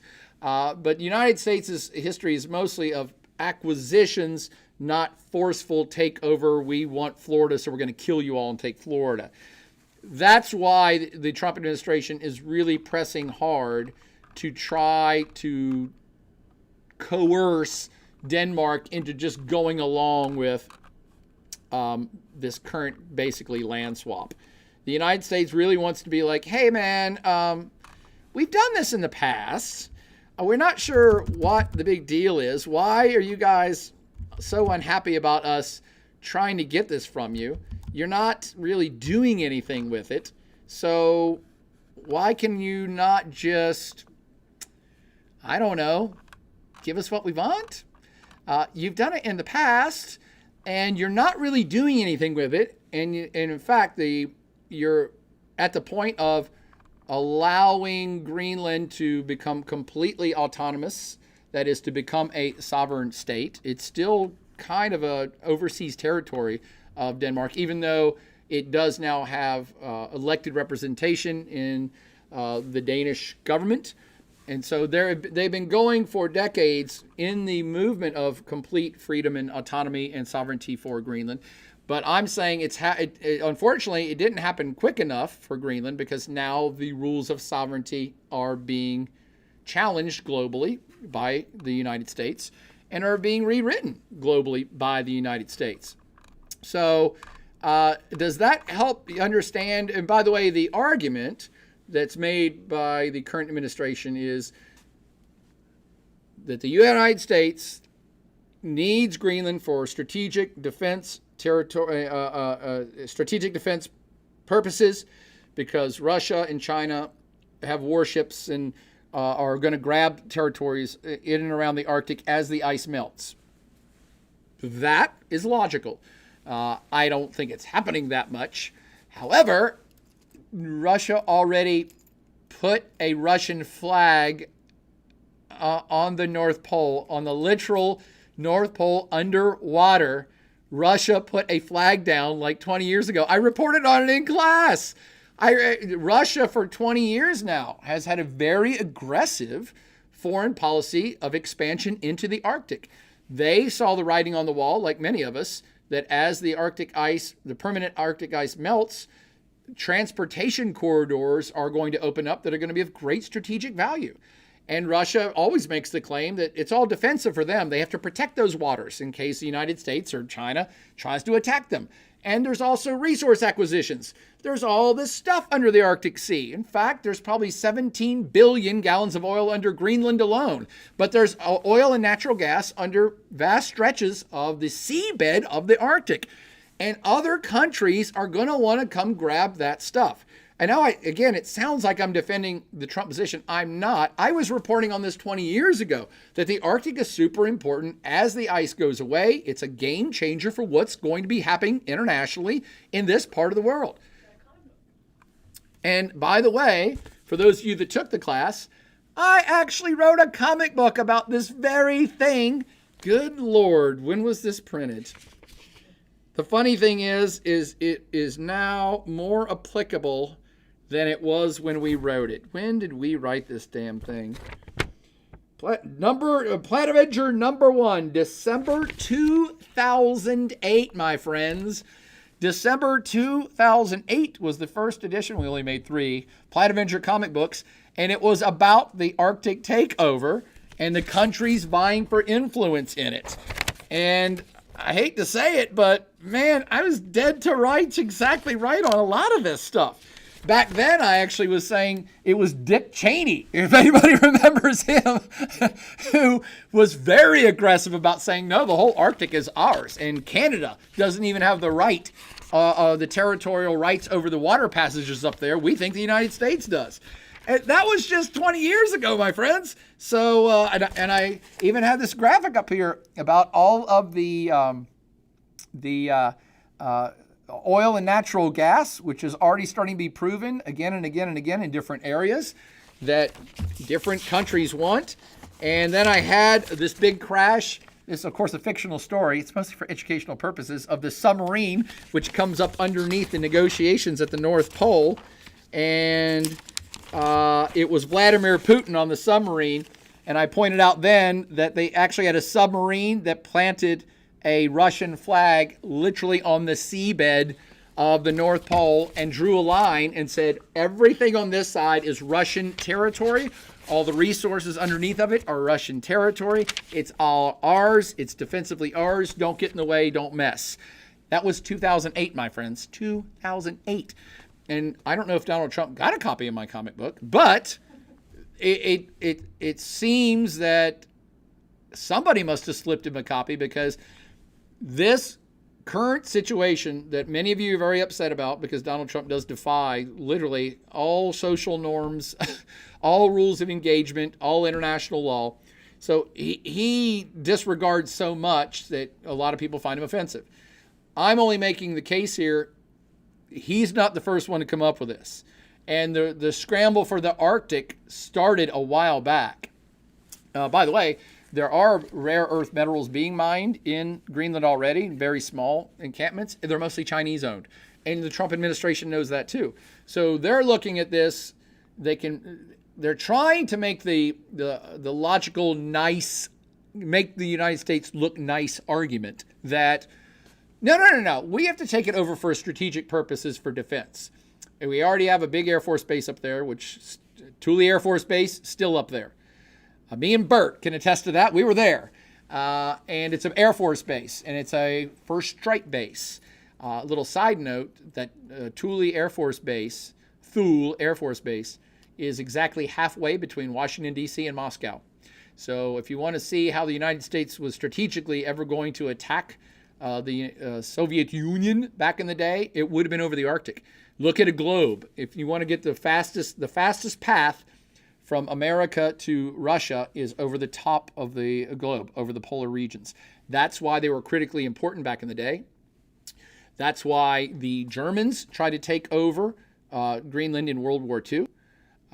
That's why the United States was invited to build 14 military installations there during World War II.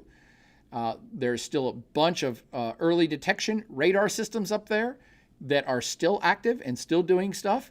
Strategically, it is quite important when you're playing the big game of Risk. Remember the Parker Brothers Risk game where you're taking world strategy. Greenland is still quite important. It always has been. But now it's becoming more important because of the possible wealth. I wasn't throwing out those numbers just for funsies. The U.S. Geological Survey suggests there's something on the order of 17.5 billion barrels of oil underneath just Greenland, not the rest of the Arctic, just Greenland. That there are tremendous volumes of natural gas just in Greenland. And of course, the now often repeated phrase of rare earth minerals, of which Greenland has significant amounts of 25 out of the 34 most critical rare earths. They've got 25 out of 34. It's pretty good numbers. So the Trump administration may be making the argument that they want to take over Greenland for security. And there was a more reasonable argument to be made for that during World War II, and even a more reasonable argument for that to happen during the Cold War. It's much less of an argument now. That's why a lot of folks just don't believe it. But it has been an argument in the past, and we can't predict the future, my friends. So we don't know. Maybe a new Cold War with Russia is going to happen. Remember, as the polar areas thaw and Russia gets more access on a daily basis to the Arctic Sea from their territory, it's a whole new world. It's a whole new game of Risk with all the ice gone. And there is going to be a lot of exploration, and there's going to be a lot of business interest up there. And the international trade by ship is going to increase heavily because it's shorter distance. To ship something from Japan to the UK right now is like 10,000 miles going around the Pacific and Atlantic. It'll be 2,000 miles once you can go over the top of the earth. So significant action is occurring up there. The Chinese, although they have no territory even close, are trying to make some sort of territorial grabs up there. They certainly are going to want to be exploring for oil, natural gas, rare earths. So the Chinese are not disinterested, and the Russians are already there. So again, you can make some logical argument. It was stronger in the past than it is today that Greenland needs to be controlled by the United States for defense. As people in the chat room have pointed out, but we have treaties with NATO and NATO countries, and Denmark's a NATO country. We have treaties. We could do anything. The U.S. could do anything they want. That is true as well. So that's why it's easy to kind of dismiss the Trump claims that it's for defense and really embrace the very likelihood that they want to grab Greenland so that everything under Greenland belongs to the United States. And that is not something I would have said 6 months ago. I try not to speculate too hard. I don't like to go out on a limb with, another 500 million people screaming on YouTube or Instagram about, oh, they're bad. They just want the oil. I try not to join those voices. And so 6 months ago, I would have said, I see the argument, but I don't know if I can go along with the Trump administration just trying to grab Greenland's oil. That was before they just went and took over Venezuela. And even then, when Venezuela was taken over, they were trying to couch that as a war on drugs thing, which never made any sense to me or anybody else. But it was more that the Trump administration literally the next day said, and by the way, we're taking over all their oil. So unlike U.S. governments of the past that used to pretend to be doing the good thing and were grabbing the oil, and I'm looking at Iraq. I'm looking at the war in Iraq, where the United States went in to get rid of Saddam Hussein and ended up kind of controlling oil. But even the Bush administration would counter that and be like, no, that's not why we did it. And we didn't really steal all the oil. The Trump administration has made it quite clear that's exactly what they're doing. So there's nothing to debate at this point. They're like, yes, we took over Venezuela and we're taking all the oil. And you're like, no, the U.S. has never done that before. So again, to bring it all back full circle, it's like, oh, okay. It does appear that the Trump administration wants the territory as a resource grab. And that's why it's particularly shocking, is because the United States doesn't do that. That's what bad countries do. That's what Russia would do. That's what China would do. That's what the Nazis would do. So this, and in the modern era, it's just shocking. I think that's the point I was trying to make, is that's all the history. The U.S.'s desire for Greenland is not new. It's not even modern. It has an over 100-year history. I forgot to throw in the United States found Greenland so useful during World War II that it offered the Danes $100 million in gold bullion. Why that fact is thrown in there, I don't know. The gold bullion thing, I'm like, why don't you just say $100 million? But if you go search it, it's like $1 million in gold bullion. And the Danes said no. And so we're back at the start. So 1914, the United States tried to buy Greenland. 1946, the United States tried to buy Greenland. 2026, the United States is trying to buy Greenland.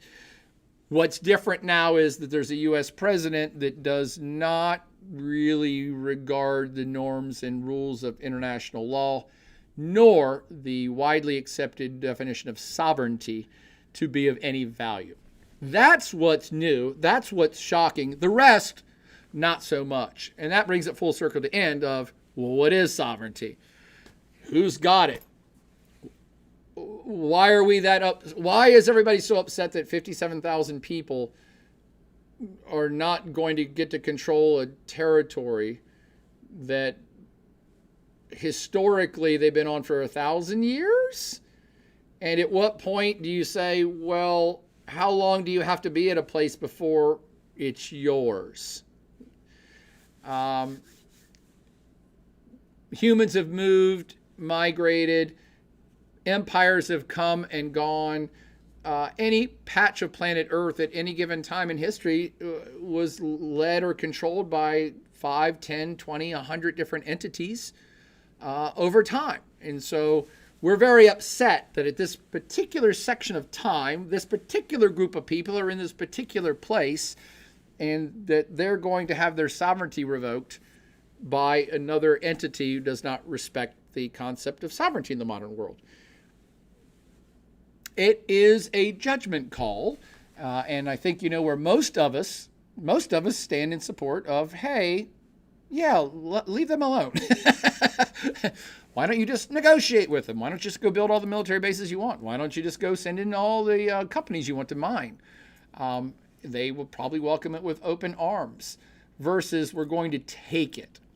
I do have to count myself on the register of like, I can't support the United States taking stuff.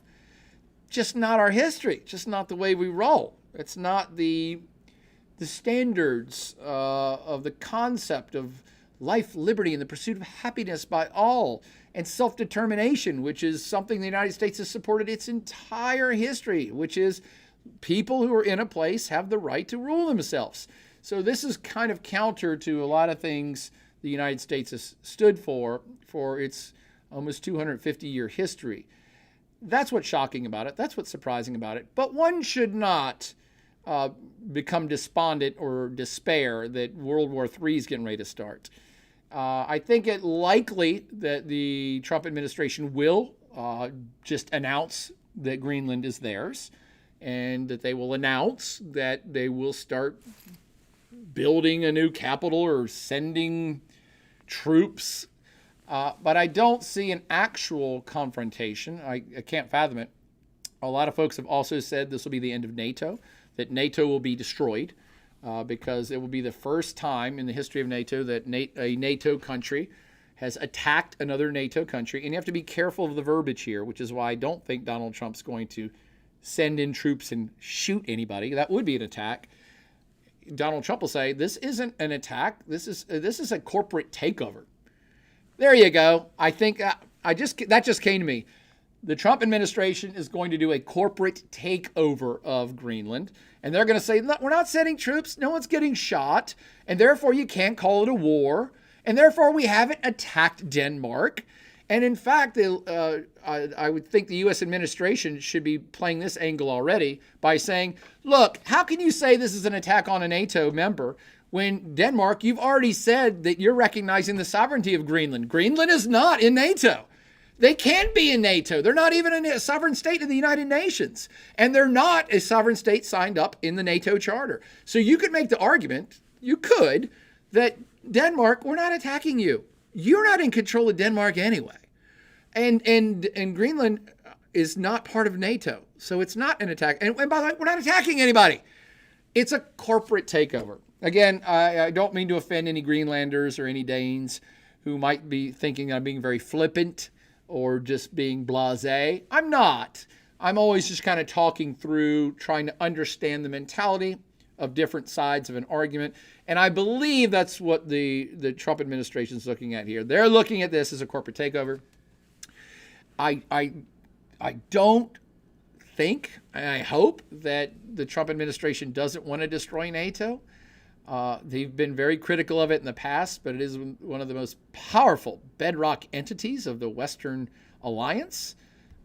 It's the most successful military organization of all time.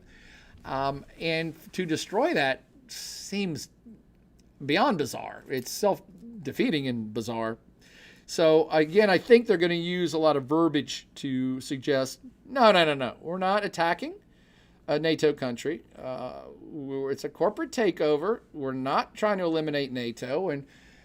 And you know what? We're just going to do this. And then everybody will be upset. And 5 or 10 years from now, nobody will remember anything. I believe that's their frame of thinking. Is that cool? I mean, not that that's cool, but does that help you make more sense of the matter? I do see a corporate takeover occurring. I don't see an armed conflict. And I'm hoping we don't see the dissolution of NATO. Because no matter what the Trump administration does right now, I would really heavily bet on, I'm a betting man, I would really heavily bet on that whatever Trump does with NATO or without NATO in the next 3 years, the next American president, the next group of American leaders will retrench and revamp NATO almost immediately. So even if Trump says we're pulling out, we don't care, I don't think NATO is going to collapse. I believe the Europeans will rally. They've already started to work on their own self-defense initiatives. And by the way, people keep forgetting this. Everybody's like, oh, NATO's going to crumble and Europe's going to all die because the U.S. is the most powerful member of NATO. That is true. The U.S. military is the most powerful member, the backbone of NATO.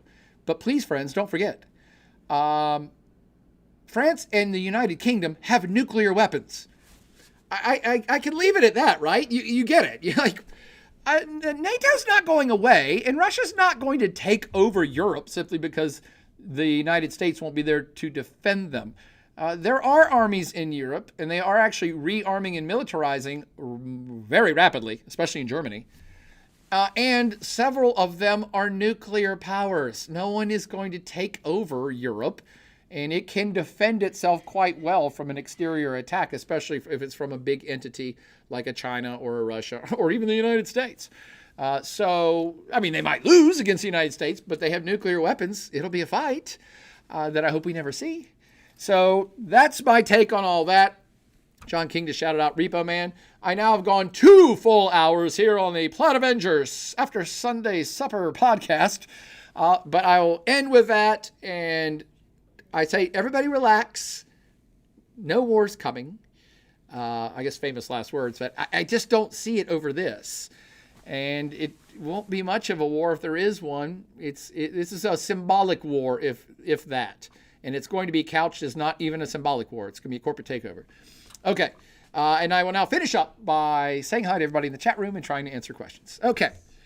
Let's see. Chris Midgley from an hour ago says, my wife, Jaffe, and I took your class in 2007 and 2008. We're enjoying these videos. Thank you so much, Chris and wife. Megan Lane says, do you do lives often? Megan, this is only the second time I've ever done it since I retired. And I wasn't even doing it that much the last few years when I was teaching. But Katie's got a fire under me, so we're going to start with the Sunday Supper podcast from now on. And then I'm going to start recording stuff. And given what your input, I might do more things. Which, by the way, I guess I need to raise money or something to do more shows. And one of the ways is merch. I don't really like to be a shameless self-promoter because I actually despise that shit. I'll never tell you to click like and click. I'm not doing that shit. But this is really cool. I still have a few hundred of these left, and it's more pertinent now than ever. So if you want the Plaid Avenger Edition #1 comic book that describes everything that's going on right now, let's figure out a way to get that merch to you. We used to have them for sale on the Plaid Avenger site, but if you just email me, we'll figure out a donate button. I don't know how this shit works, but if you email me, we'll do some sort of Venmo, something. We'll set up a donate button, and I'll mail you these. So anybody that would like a copy or 10 of these for a few bucks, we'll set up something, but email and let me know that you would like one. I would like to get them into people's hands. It's super hilarious that it's still so current. After, 2008? What is that, like 18 years ago? Man, I'm getting old. Can you say your email again? Email's JOBOYER at thevt.edu. That's VT as in Virginia Tech.edu. And Katie will put it in all the chat room, blah, blah, blah, blah, blah. Oh, by the way, Katie, if I type a message here, will it go into all the chats? Oh, that's crazy. I'll love you to try it. Okay, I'll try it. JOBOYER. Oh, no, it's not working. JOBOYER at thevt.edu. Let's see if this works. Dink. Yep. Oh, but now I lost my place. I was afraid it was going to do that. Let's see. Crap, I'm way behind. Yeah. That's okay. Most people have already tuned out, but that's cool. I'll say hi to everybody who's still here. John King's giving me a shout out on Repo Man. Heck yeah, Emilio Estevez is one of his. My favorite Emilio movie is Repo Man, not Breakfast Club. Repo Man, kids, check it out. Shannon Romulus says, how does an action like invading Greenland impact the United States, their relationship with Europe and NATO? I think I just talked about that. Right now, it's straining relations hardcore. The Europeans at this very moment are setting up what's being referred to as the bazooka response of tariffs. Trump is now saying he's going to put tariffs on all European countries who oppose the U.S. takeover of Greenland. And so he's going to put an additional 10% tariff on everything from basically all the NATO countries. And that's going to go up to an additional 25% in June. So that'll be 35 or 40 or 50%, depending on what tariffs Trump already has on these countries. And so the Europeans have been working for the last several days nonstop to have a giant bazooka tariff response. So they're going to tax the living shit out of all all American goods coming to Europe. It's not good. So that's just the economic thing.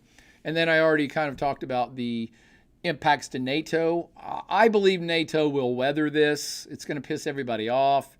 But again, you can make some easy arguments. And again, this makes me look like I'm pro-Trump. I'm not. But you can make some easy arguments of, why are you guys getting your panties in a bunch about 57,000 people who Denmark kind of doesn't do a lot for? I mean, they get health care, but the Danes haven't kind of set up any major businesses there in terms of mining or metals or... And by the way, the Greenlanders themselves have voted to not exploit any of the rare earths and or the oil. They have a moratorium on drilling. So that's another reason why Donald Trump would say, hey, we have to go take it over, because the Greenlanders are saying we can't get the oil and we need the oil. So that's another argument they would make. But I think that you can make a kind of a decent argument of, why is everybody so upset that the U.S. is going to go take over a colony from another power who took over a colony? I mean, you're like, okay, so yes, Denmark has been moving in a direction of letting them have autonomy, but they could have done that any time in the last 60 years. So, again, it sounds like I'm against the Danes or pro-Trump. I'm not. I'm just saying there's an easy logical argument to be made of, if you guys loved Greenland sovereignty so much, why the hell didn't you do it 60 years ago? And by the way, if you love sovereignty and self-determination so much, why the hell did you take over Greenland to begin with? So you can, the Trumpies will make some easy counterclaims that do make some sense. And the Danes and the Europeans' only reply can be, well, we were gonna let them have self-determination. And you're like, it's hard to take lessons from Europe about self-determination and sovereignty since European powers controlled giant parts of the planet a couple hundred years ago and very effectively took a lot of the resources out of those countries and brought them back to Europe. So I won't say it's disingenuous. I think modern Europe is perhaps sorry for their colonial period and perhaps is very much in favor of sovereignty and self-determination now because they're like, yeah, that was really shitty what we did. But you did a really shitty thing for several hundred years. So again, it's hard to say everybody who does that's bad. We did it for 500 years, but we don't do it anymore. So anybody that does that is bad. Ed Vaughn says, get to the point. Hey, Ed, how's it going, brother? Get to the point. It's for national security. China and Russia have ships around Greenland. If they can take it, we are screwed. And there's laughy faces. Yes, I also, like many analysts and talking heads, would say, dudes, this claim of that the Chinese and Russians are coming to take over is a red herring, pun intended, fishing industry, North Atlantic. It's a red herring. That's not real. But again, remember, the Russians have already claimed half of the Arctic Ocean. They're not going to stop. By the way, I'm not reactionary. I'm not anti-Russian. I'm just telling you what they've done. These are facts. Russia's already done it. Russia's in an expansionist era. It's trying to take over Ukraine, possibly take over other parts of Eastern Europe, possibly take over parts of Central Asia, even though I don't think they're economically and militarily up for it. But they have been expanding in the Arctic. That is a fact. The Chinese also have been doing exploration missions up into the Arctic and want to do business there. That is a fact. Whether they are going to, by force, take over Greenland, I don't see that. But again, the argument can be made. We cannot predict the future. And the Trumpies and others can say, hey, man, history could change in a year or 2 or 5 or 10, and China does try to take over Greenland. Again, arguments, you should always try to see things from all the different angles so that you can better understand the entire thing and understand motivations. If you understand human and state motivations, you're way ahead of the game of being able to predict what's going to happen next, which is why I don't see an active war by any stretch of the imagination. And I think a lot of people are really hyped up on this issue now and won't have any memory of it 10 years from now. And I get that sounds terrible to the Greenlanders. I know they're not happy about it. I wouldn't be happy about it if I was a Greenlander. But history is history, and the ball keeps rolling. Countries take over other empires, rise and fall. States expand and expand and contract. History is not finished. These aren't the final borders. It's gonna keep happening. Stacy Brown Brinkley up in the hills. So lovely to hear from Stacy. Howdy, I've been hoping you school us on this stuff, and I hope that you learned some stuff, Stacy. Dwight says, please post this live on YouTube. Is this not live on YouTube? It is live on YouTube. Swampy Donkey in the house saying, hey, I guess the Swampy Donkey is the Fonz. Hey. Brooke Simone says, I look forward to your views on all the things happening, which seems to be daily. Wish I could get to listen to your opinions to make sense of it all. I still have your book on my coffee table. Well, now you need the comic book on your coffee table, Brooke, and thank you for that shout out. Swamp Donkey says, Greenland could look good with gold windows, though. That is true. Gold windows. Milani Alago. Good one, Swamp Donkey. R cover C says, you mean the red, white, and blue land. Yeah. I like that one too. John Fredetta. Oh my God. Fredetta's up in the hills. What's going on, John?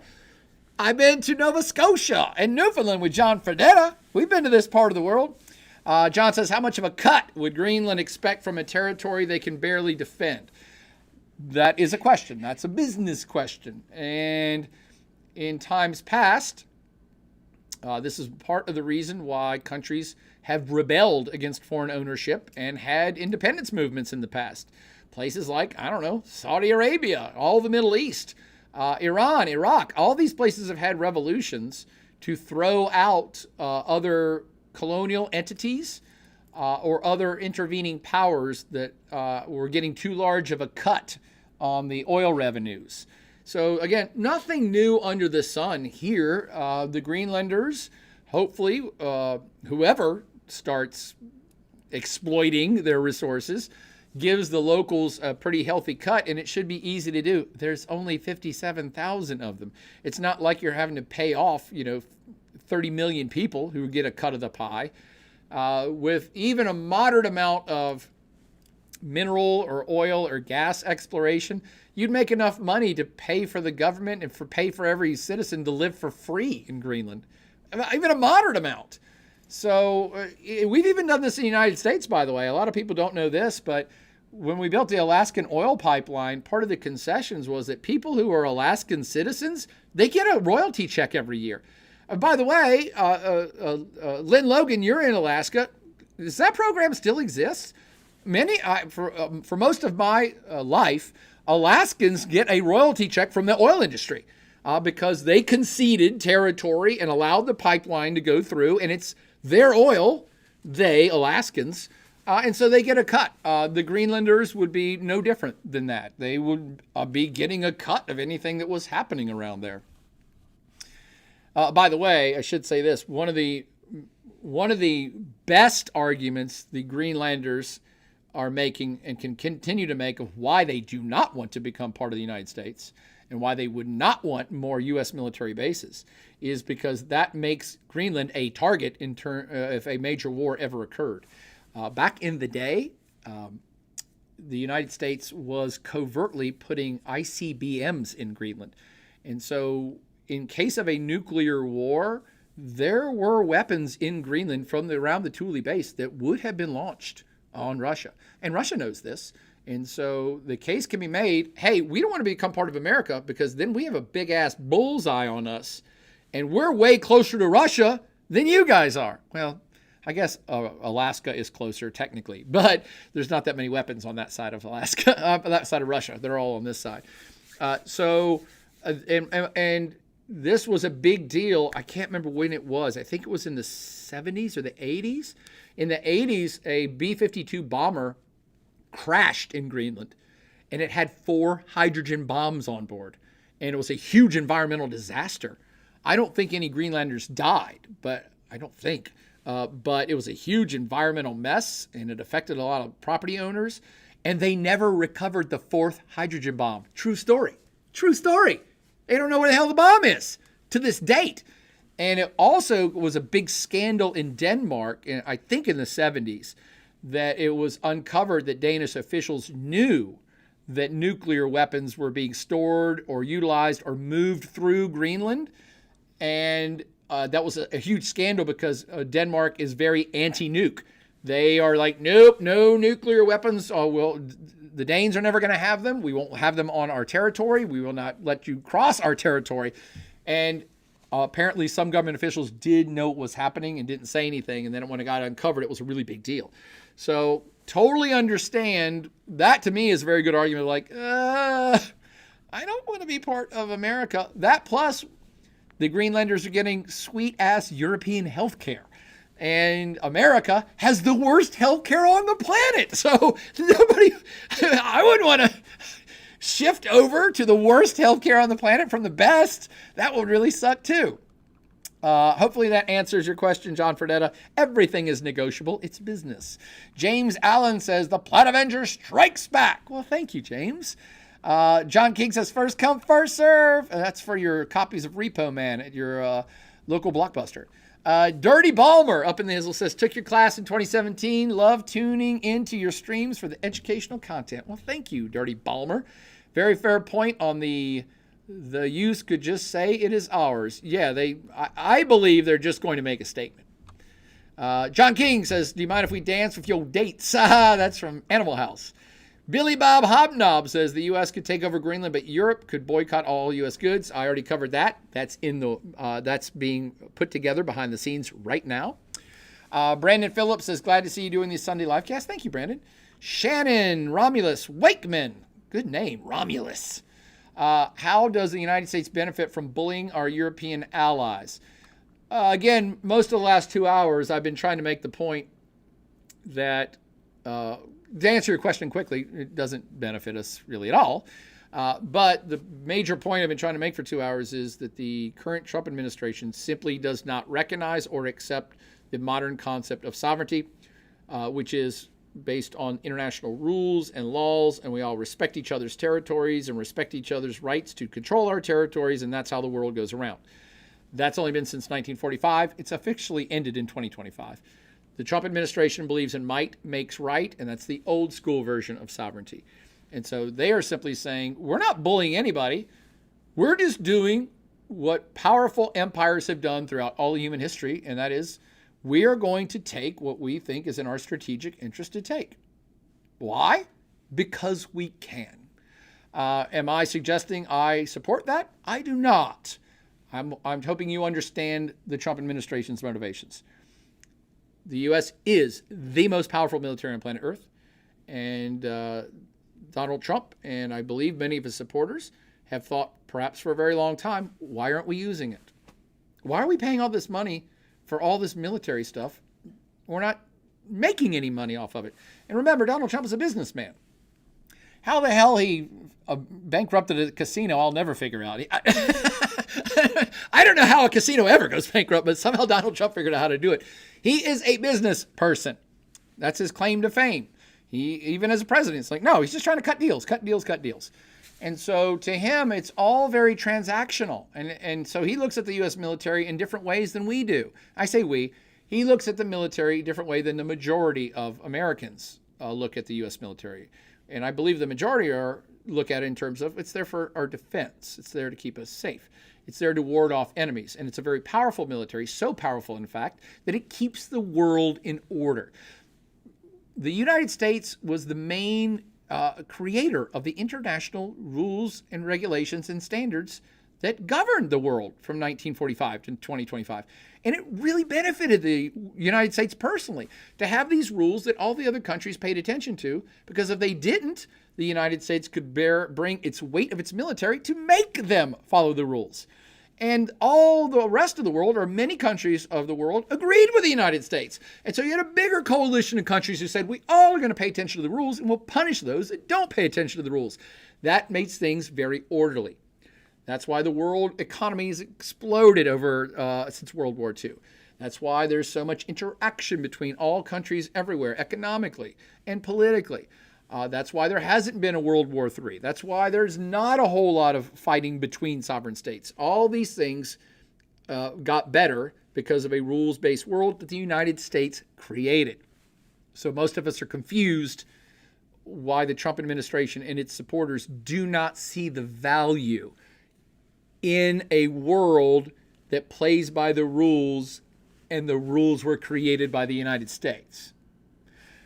And those rules have benefited the United States greatly. The Trump administration and its supporters look at it the opposite way. They're like, we're paying all this money, we're not getting anything. Because what we're getting is intangibles. Global order is an intangible. All right? You can't put an economic value on global order. The international law of the seas, which says, hey, everybody has the right to have their ships on the water and move anywhere they want to. Therefore, we don't have pirates. We don't have buccaneers. We don't have open wars on the seas. We don't have people stealing shit. That's because we have rules, and everybody pays attention to the rules. It's an intangible. If you get rid of all the rules, and let's bring the pirates and buccaneers back, that's not great for the United States. But the Trump administration and its allies, they don't see that. They see it more in terms of like, well, we're powerful. We'll kill all the pirates and buccaneers that mess with our ships, but we're not going to kill the pirates and buccaneers that attack anybody else. And they haven't thought it through long term. It's a world that just everybody's out for themselves becomes a chaotic world in which people start beating the hell out of each other for what's in their self-interest. And it can get away from things really quickly. Remember, we've got 8 billion people on planet Earth right now, and almost 200 states with self-interest. And if all bets are off and there's no more rules, we've got a lot of uncertainty, chaos, and violence ahead of us. And that's something that maybe President Trump and his allies want, but I don't think so. I think they just look at it like, no, that won't happen. The powerful countries will take care of themselves and everything else will fall into line. Many of us don't think that's the case. I believe President Trump does think that's the case. I think that's the main kind of difference that we're looking at here, and it all crystallizes in this Greenland issue that most of us are like, why would you do that? And they're like, why wouldn't you? They don't understand why they shouldn't take Greenland, and most of us don't understand why they would. So it's a difference of opinion of how the world's going to be working. Sorry, that was a long answer for you, Shannon, about the benefit of the United States bullying our European allies. But the current Trump administration simply does not value alliances like the United States government used to. That might benefit the country in some way that the Trump administration can see that I cannot. Most of us can't see how that benefits the United States or anybody in the long run. We shall find out, though, because the history is coming. The future is coming fast. Callisto Malfoy's back in the hizzle. I haven't seen that name for a while, and I always say, give it back, Malfoy. Callisto says, I have that one. Callisto Malfoy has the comic book. Awesome. And great to see you, Callisto. Typist Sakina says, same. Now I have to go find it. Oh, a couple people got the comic book. CB7207 says, I was busy being 8 years old when you wrote that comic book. That's why you need it. And Callisto Malfoy gives me an icon of, I can't see what that is, a human head? Brooke Simone says, I have that comic book too. CB7207 says, should have been buying property. Yes, you should have been buying Apple stock when you were 8 years old, CB. Jeez, way to miss the boat. Typist Sekina says, he'll probably push to rename Greenland if he takes it. Trump land? Sure, why not?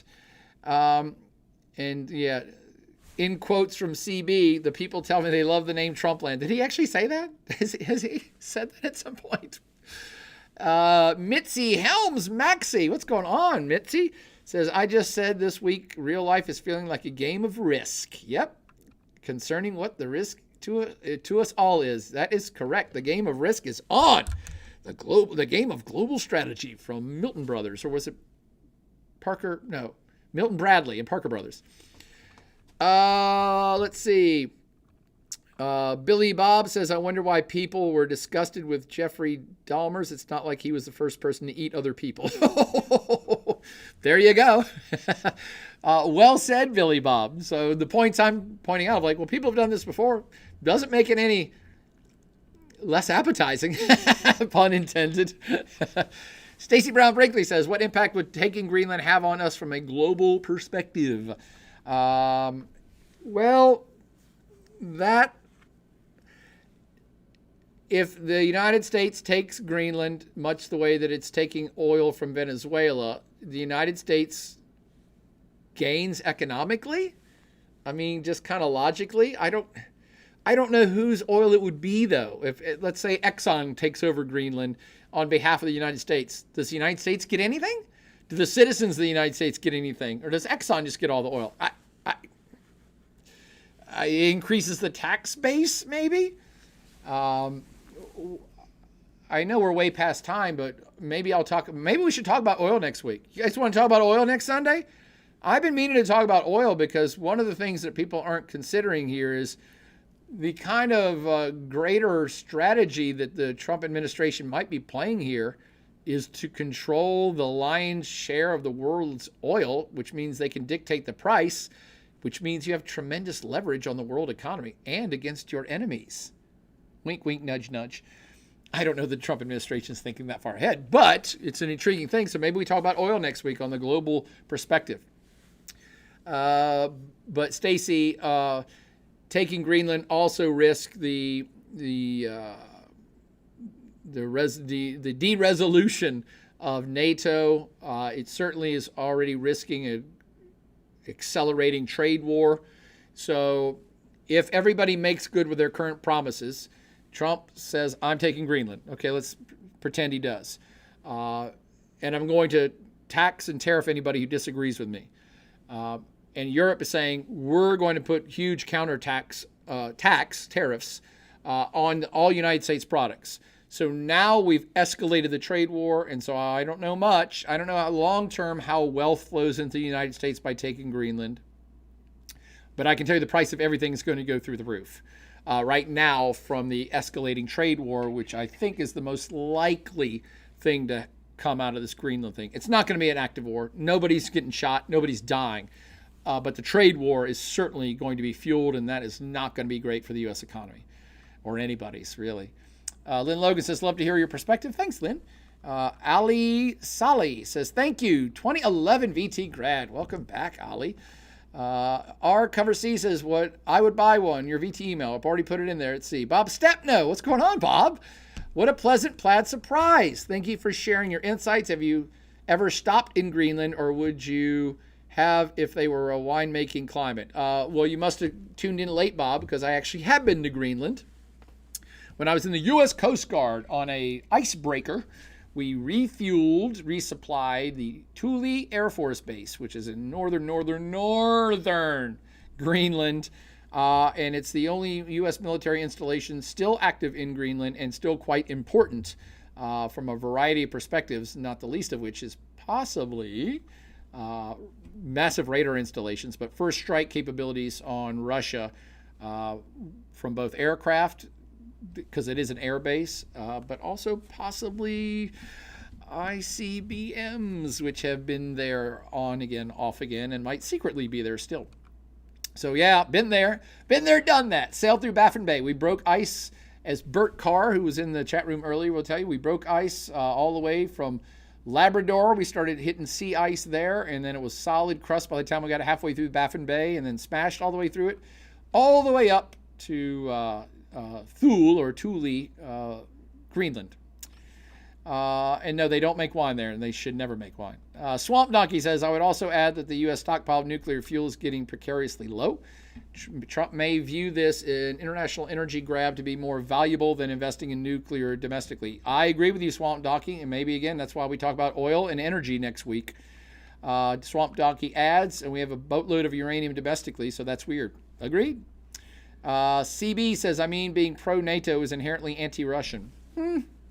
I think I'm pro-NATO because of its ability to prevent war. So, most military commanders and military types would always say, your best offense is a strong defense, or vice versa. Your best defense is a strong offense. Meaning, when you have the capacity to overwhelmingly defeat an enemy, the enemy's not going to mess with you. And I think NATO's, NATO's strength and its unity, I believe, is the reason why there was not a World War III. Because remember, you got multiple nuclear-armed nations in NATO, the biggest military on planet Earth, and France and UK are not shabby militaries. You got the highest levels of technology within NATO, and it is a fool's errand for any country to attack a NATO country. That was always its greatest strength. I do believe it prevented any possibility of a World War III. And I am troubled by a world that doesn't have NATO, not because I think it's anti-Russian. It's that it's pro-peace. When you say, if anybody messes with these 30 countries, we're all going to come kill you, a country's like, okay, we're not messing then. It's a really good strategy. I say it's the most successful military alliance of all human history that may now be coming to an end. It's kind of odd. Fernetta says, great to hear your podcast again. Thanks, John. Gumble223 says, love the Plaid Adventure. Thank you, Gumble. Only here for the Plaidcast. Awesome. Great to have you back only here. Says, tuning in late. Thank you so much for returning to help us make sense of these times. Been suffering from Plaid Adventure withdrawal. Well, I will cure you of that. Only here for the Plaidcast. Restream.io says, congratulations. You've received 100 messages today with Restream Chat. I do not know what that means. Okay. Do I get a trophy? Back to Lynn Logan, who says, yes, it does. Permanent fund dividend. We're back to Alaska. Permanent fund dividend. Each person in our family gets a check each year for as a royalty on the oil pumped out of Alaska. That will be the same thing that happens eventually in Greenland, if the current trajectory holds true, which I think it seems likely that it will. Let's see. Razmataz is shouting out to the Plaid Adventure. Thank you, Razmataz. Gumble says, just joining in, but is all this geopolitical maneuvering in our hemisphere opening moves for a larger military intervention, aka World War III? I certainly hope not. And this is another possibility, by the way, for the Plaidcast next Sunday, is you might have been hearing this term, spheres of influence. I actually, the last edition of the Plaid Avengers World textbook that we did, that was what I called the cover story, is we are returning to a spheres of influence world. In a nutshell, what that means is the world's getting divided up between the superpowers, and the superpowers are saying, we're here, and here's our neighborhood that nobody should mess with. And so it's now kind of, if this comes to pass, and I think we're heading in this direction, it's superseding sovereignty. It is a world in which major powers with major militaries are the core of the international structure, political structure. And everybody in the sphere around that world power gravitates towards them or is protected by them, and other world powers don't mess in each other's spheres. But we can talk more about that next week. If you want, send me an email or hit me up in the chat room. Spheres of influence. Sean Waltman. Oh, man. Great to hear from Sean. Says, damn, I'm loving 2 back-to-back weeks of World Geography. Dude, so great to hear from you, Sean. Hope you are doing well. Bob Stepno says, footnote from my compulsive research department. I'll have to click on that later. From the archives, GWU EDU briefing, nuclear vault, United States and Greenland episode. Okay, I will check that out, Bob. Thank you. Billy Bob Hobnob says, Jesus, stop sane washing Trump. Oh, I like that. That's good. Sane washing. That's a good term. Thanks, Billy Bob. No, I don't want to be accused of sane washing. When you hear me sound like I'm sane washing, it's mostly I'm working through a process where I'm putting myself in their shoes. And I'm like, what are they logically thinking here? What could be the benefit of what's going on here? But no, I'm not sane washing. I'm not sure that's even possible. So, but thanks. Keep checking me, Billy Bob. Keep checking me. Razmataz says, doesn't Trump always make these ridiculous demands and statements that come to nothing most of the time? He ends up backing off and making some other less insane deals sometimes. Chaos agent. Yes, that has been true, Razmataz, in his first administration and possibly some last year, but more and more of what he's saying, he's actually following through with. So that's why I think that this Greenland grab, I don't think it's a bluff. I just don't think it's a bluff. And I could have made the argument much more a few months ago that it was a bluff before the outright taking of Venezuelan oil. And now I'm thinking, oh no, you just admitted you just took oil. I mean, the U.S. doesn't do that. Now the U.S. does do it, so it stands to reason they just did it a month ago. Why would they not do it next month for Greenland? So I kind of think it's real. I don't think it's hype. I hope I'm wrong. Sarah Olson. All right, Sarah Olson from Semester at Sea says, watching you from a work trip in Indonesia. Always love learning from you. Oh my God, thank you, Sarah. Oh, we partied so hard on Semester at Sea. How did we live through that? Great to hear from you, Sarah. I hope you're doing well. What the hell are you doing in Indonesia? Greg Pavelis, another coastie in the house. For all of you still in the chat room, Greg Pavelis and Greg Carr, who chimed in earlier. Bert Carr and Greg Pavelis. We all served on the Coast Guard cutter Polar Sea back in the day. What was that, 40 years ago now? I can't keep count anymore. Greg says, all 3 of us with a case of beer in our pockets, John. We decided we were going to make it to the polar ice cap and back in time to make it back to the ship. What happened then? And he says, hi to Bert.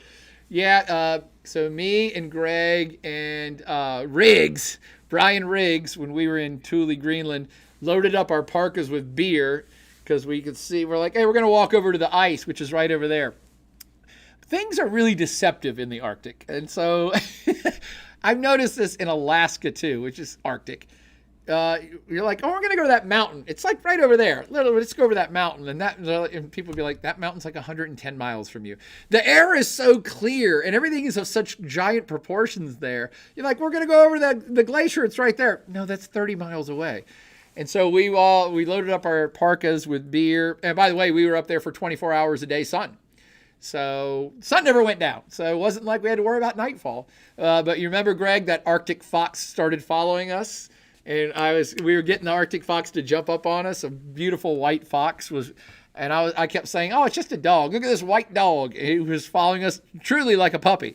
That was hilarious. Good times in Thule, Greenland. Let's see. CB says yes. Swamp Donkey says, and we get our existing enriched uranium from Russia. Yeah, that's odd too.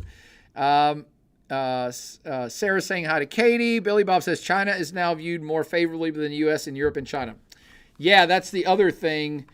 Katie, can you tell me what keeps happening with the mouse? Just keeps kind of going away. I don't know if this thing's powered or it's got batteries. Yeah, Billy Bob is right. Approval ratings of China, especially in Europe, are going up. So the other weird thing that the Trump administration is not thinking through is, if you want to contain China and you want the U.S. to, I don't know, be the leader of the free world, which it already was, and you want people to buy more stuff from the United States, why are you pushing everybody to not buy anything from the United States? And so the Europeans, who have long resisted doing more business with China because they knew it would aggravate the United States, are now to the break point. They're like, well, the United States is putting tariffs on us that are so prohibitive that we can't even do business with the United States anymore. So a lot of Europeans are starting to say, why are we not partnering more with China? Germany has already been partnering with China more and more. So again, no one can predict the future, but it doesn't look great.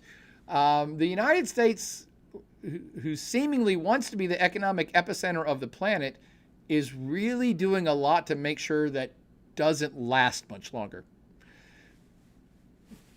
Not sure what else to say about that, but I agree with you, Billy Bob. CB says, appreciate the insight. Rusty Pew Dog up in the house, saying, watching from Yokohama, Japan. Why are these people all over the damn planet? I think I like podcasting now. I got people in 13 freaking countries tuning in. This is great. Great to hear from you, Pew Dog. Miss you, brother. What time is it? Sarah, what time is it in Indonesia? And what time is it in Yokohama? Is it like tomorrow already? It's morning? You guys having a cup of coffee? Or Pew Dog, are you getting like one of those massages where the women walk on your back while you eat sushi? What's going on over there, brother? CB says, yesterday, oil next week. Lisa Lasita says, Plaid Avenger, sorry, I'm late from Seattle. That's okay, Lisa Lasita. She throws up some Putin heads for me. Welcome back to the chat, Lisa. Sarah says, giving a partnership development workshop to Indonesian ministries on behalf of the U.S. Embassy. Oh, my God, that's awesome, Sarah. Ferdetta says, wasn't there an international court decision that essentially said that Venezuela owned the three big U.S. oil companies, owed the U.S. oil companies something like 30 billion barrels of oil? Yes and no, John. That was back in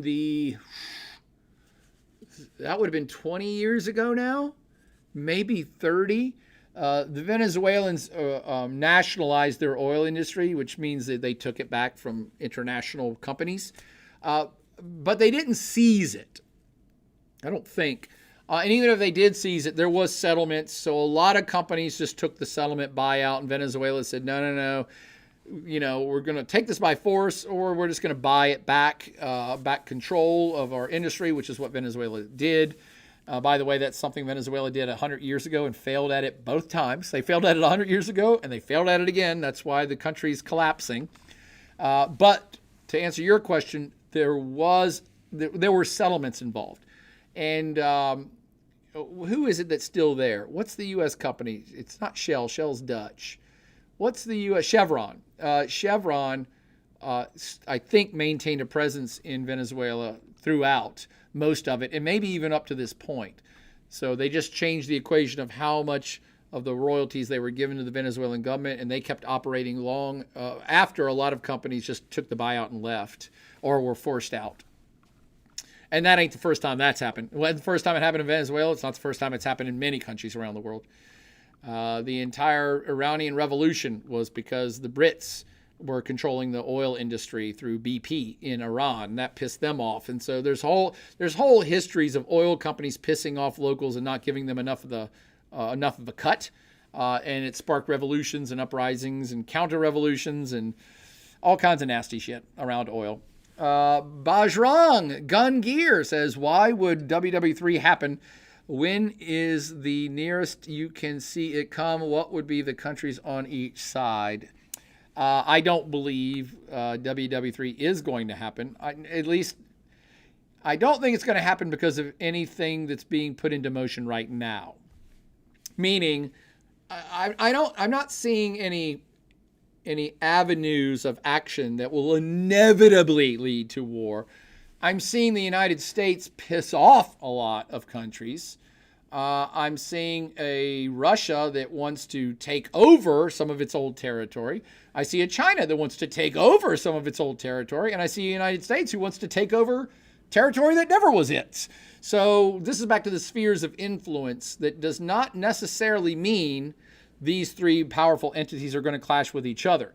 Quite the opposite. It could be that a period of stability ensues because the three major powers agree to not mess with each other. To basically say, hey, the United States is in control of all the Americas, North America, South America, and all the America in between. And China and Russia don't mess here. We're going to have a problem. And China will say, that's fine, but we're taking back over Taiwan and Southeast Asia, and don't mess with us. And if you don't mess with us, we won't mess with you. And Russia's going to say, well, we went in the game, even though we're broke, and we want to take back over Kazakhstan and Ukraine. And if you don't mess with us, then we won't mess.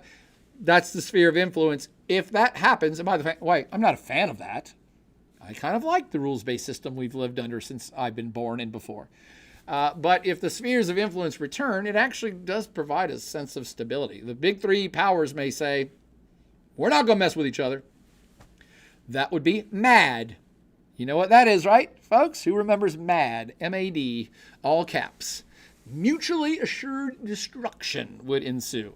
So under a sphere of influence world, you actually have about the same stability as you did during the Cold War, which is powerful entities that don't have a reason or a motivation to start a major war because it will end in destruction for everyone. Let's see. Dylan Cooper says, Greenland equals dollar bill land for the PayPal mafia.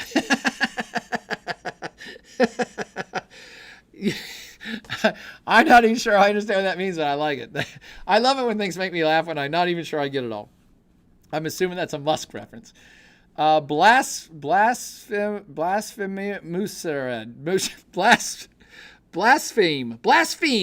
I'm going to call it. It says, hey, Professor, is China still rich or its economy will collapse soon? That's a whole other podcast, but China is rich, but they have a lot of challenges ahead of them. A lot of challenges ahead for the Chinese economy, which is slowing, but it's a big economy, so a lot of folks are predicting full collapse of China in 10 or 20 years. I never believe in the theories of this huge entity or this way of life or whatever. It's all going to end. I'm like, things usually don't happen suddenly. They do sometimes, but very rarely. Like the collapse of the Soviet Union happened suddenly. No one saw it coming. So those events do occur. They are very rare. So when you hear talking heads say, oh, end of the world in 5 years. The whole economy is going to collapse next year. China's going to crash and burn by 2035. It's like, that's to get clicks because to make, as the old saying goes, to make the gods laugh, try to predict the future. We just don't know. And most things transform fairly slowly. They have periods where they accelerate. So China's economy might undergo a recession or even a depression. But suggesting it collapses and dies, that's extreme. It will transform. If something bad happens, they'll try to fix it. And if they can't fix it, it'll go another direction. But, it's the doom and gloomers, as I like to say. You got to remember, they make money off commercials. And the more that you rage that the end of the world is coming, the more people will click on it. It's just human nature. people are drawn to negative. And being negative is way easier than being positive. And being negative gets you a way bigger audience than being positive. But I'm retired and I'm having a good time in life. And I've had a great life. I don't care if you like my podcast. I don't particularly care if you click like. I'm here for open and interesting conversations and debate, and for people to interact and to catch up with old friends. So I'm in podcasting for all the wrong reasons. So I won't get famous and I won't get 1 billion likes, and I'm okay with that. I have never been motivated to fame.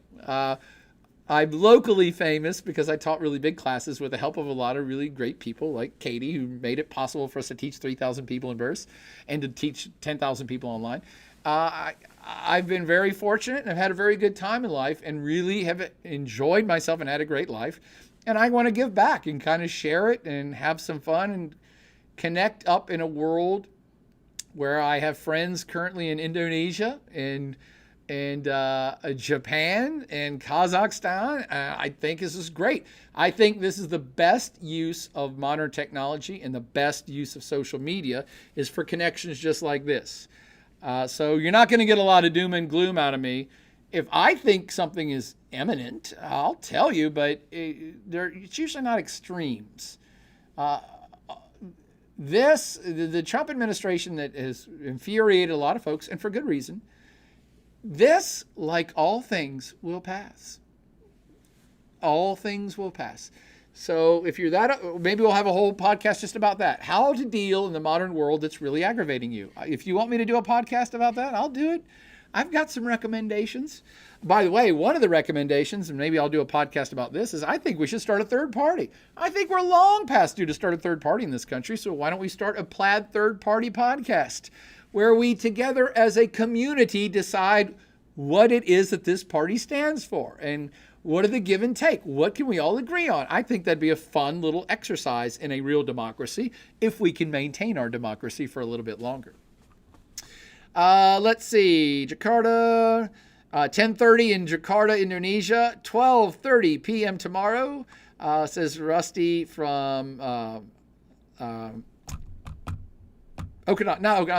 Tokyo. Gumble says, listening in from Denver. Went to Longwood way back in the day, and my buddy told me about you. Been listening since like 2011. Wow, thank you so much, Gumble. Ty MEMW 1014 says, hello, sir. I'm the manager of America. Are you in Greenland? I am not in Greenland, although this could be the background of Greenland. There's a polar bear that just walked by. You couldn't see him. Lisa Lasita gives me a bunch more heads, and Alfred E. Newman, MAD, missed the MAD acronym. MAD Magazine. No, Lisa Lasita. MAD is for Mutually Assured Destruction, says typist Sakina. I'm sorry. But I think I've caught up in the chat room. I've gone almost 3 freaking hours. What was the point of that? Isn't everything on Instagram supposed to be 10 seconds? Doesn't everybody just want sound bites? Well, I'm not a sound bitey kind of person. And I do want to record these things, pre-record some of these things so I can put in more graphics for you. So if you'd like to see a pre-recorded something with more graphics on any topic about planet Earth, please email me and I will try to fit it in. And I'll rejuvenate the Plaid Avenger website. We need to rejuvenate the Plaid Avenger YouTube channel. So a lot of these things will happen. We're, again, just testing the water to see what works and if any of you all like this. So you don't got to click like, but you can actually just hit me up and say, hey, I like this, Boyer. Can you do some more of this? And here are some topics I'd like to hear about. So thank you all for hanging out with me for 5 minutes or an hour or 2 hours or almost 3 hours at this point for any of you that have hung in that long. Lovely to see some of those familiar names going way back in my past, all the way to my Coast Guard days, all the way through college and different parts of the planet and being on a ship with Sarah Olson out in the Atlantic and in the Mediterranean. A whole lot of folks here with a whole lot of world experience. I've had a great time. Let's do it again next Sunday. So same Plaid time, same Plaid channel. The Sunday after supper Plaid podcast will return next week. Same Plaid time, Same Play channel, 8 o'clock Eastern Standard Time. But for now, as always, party on.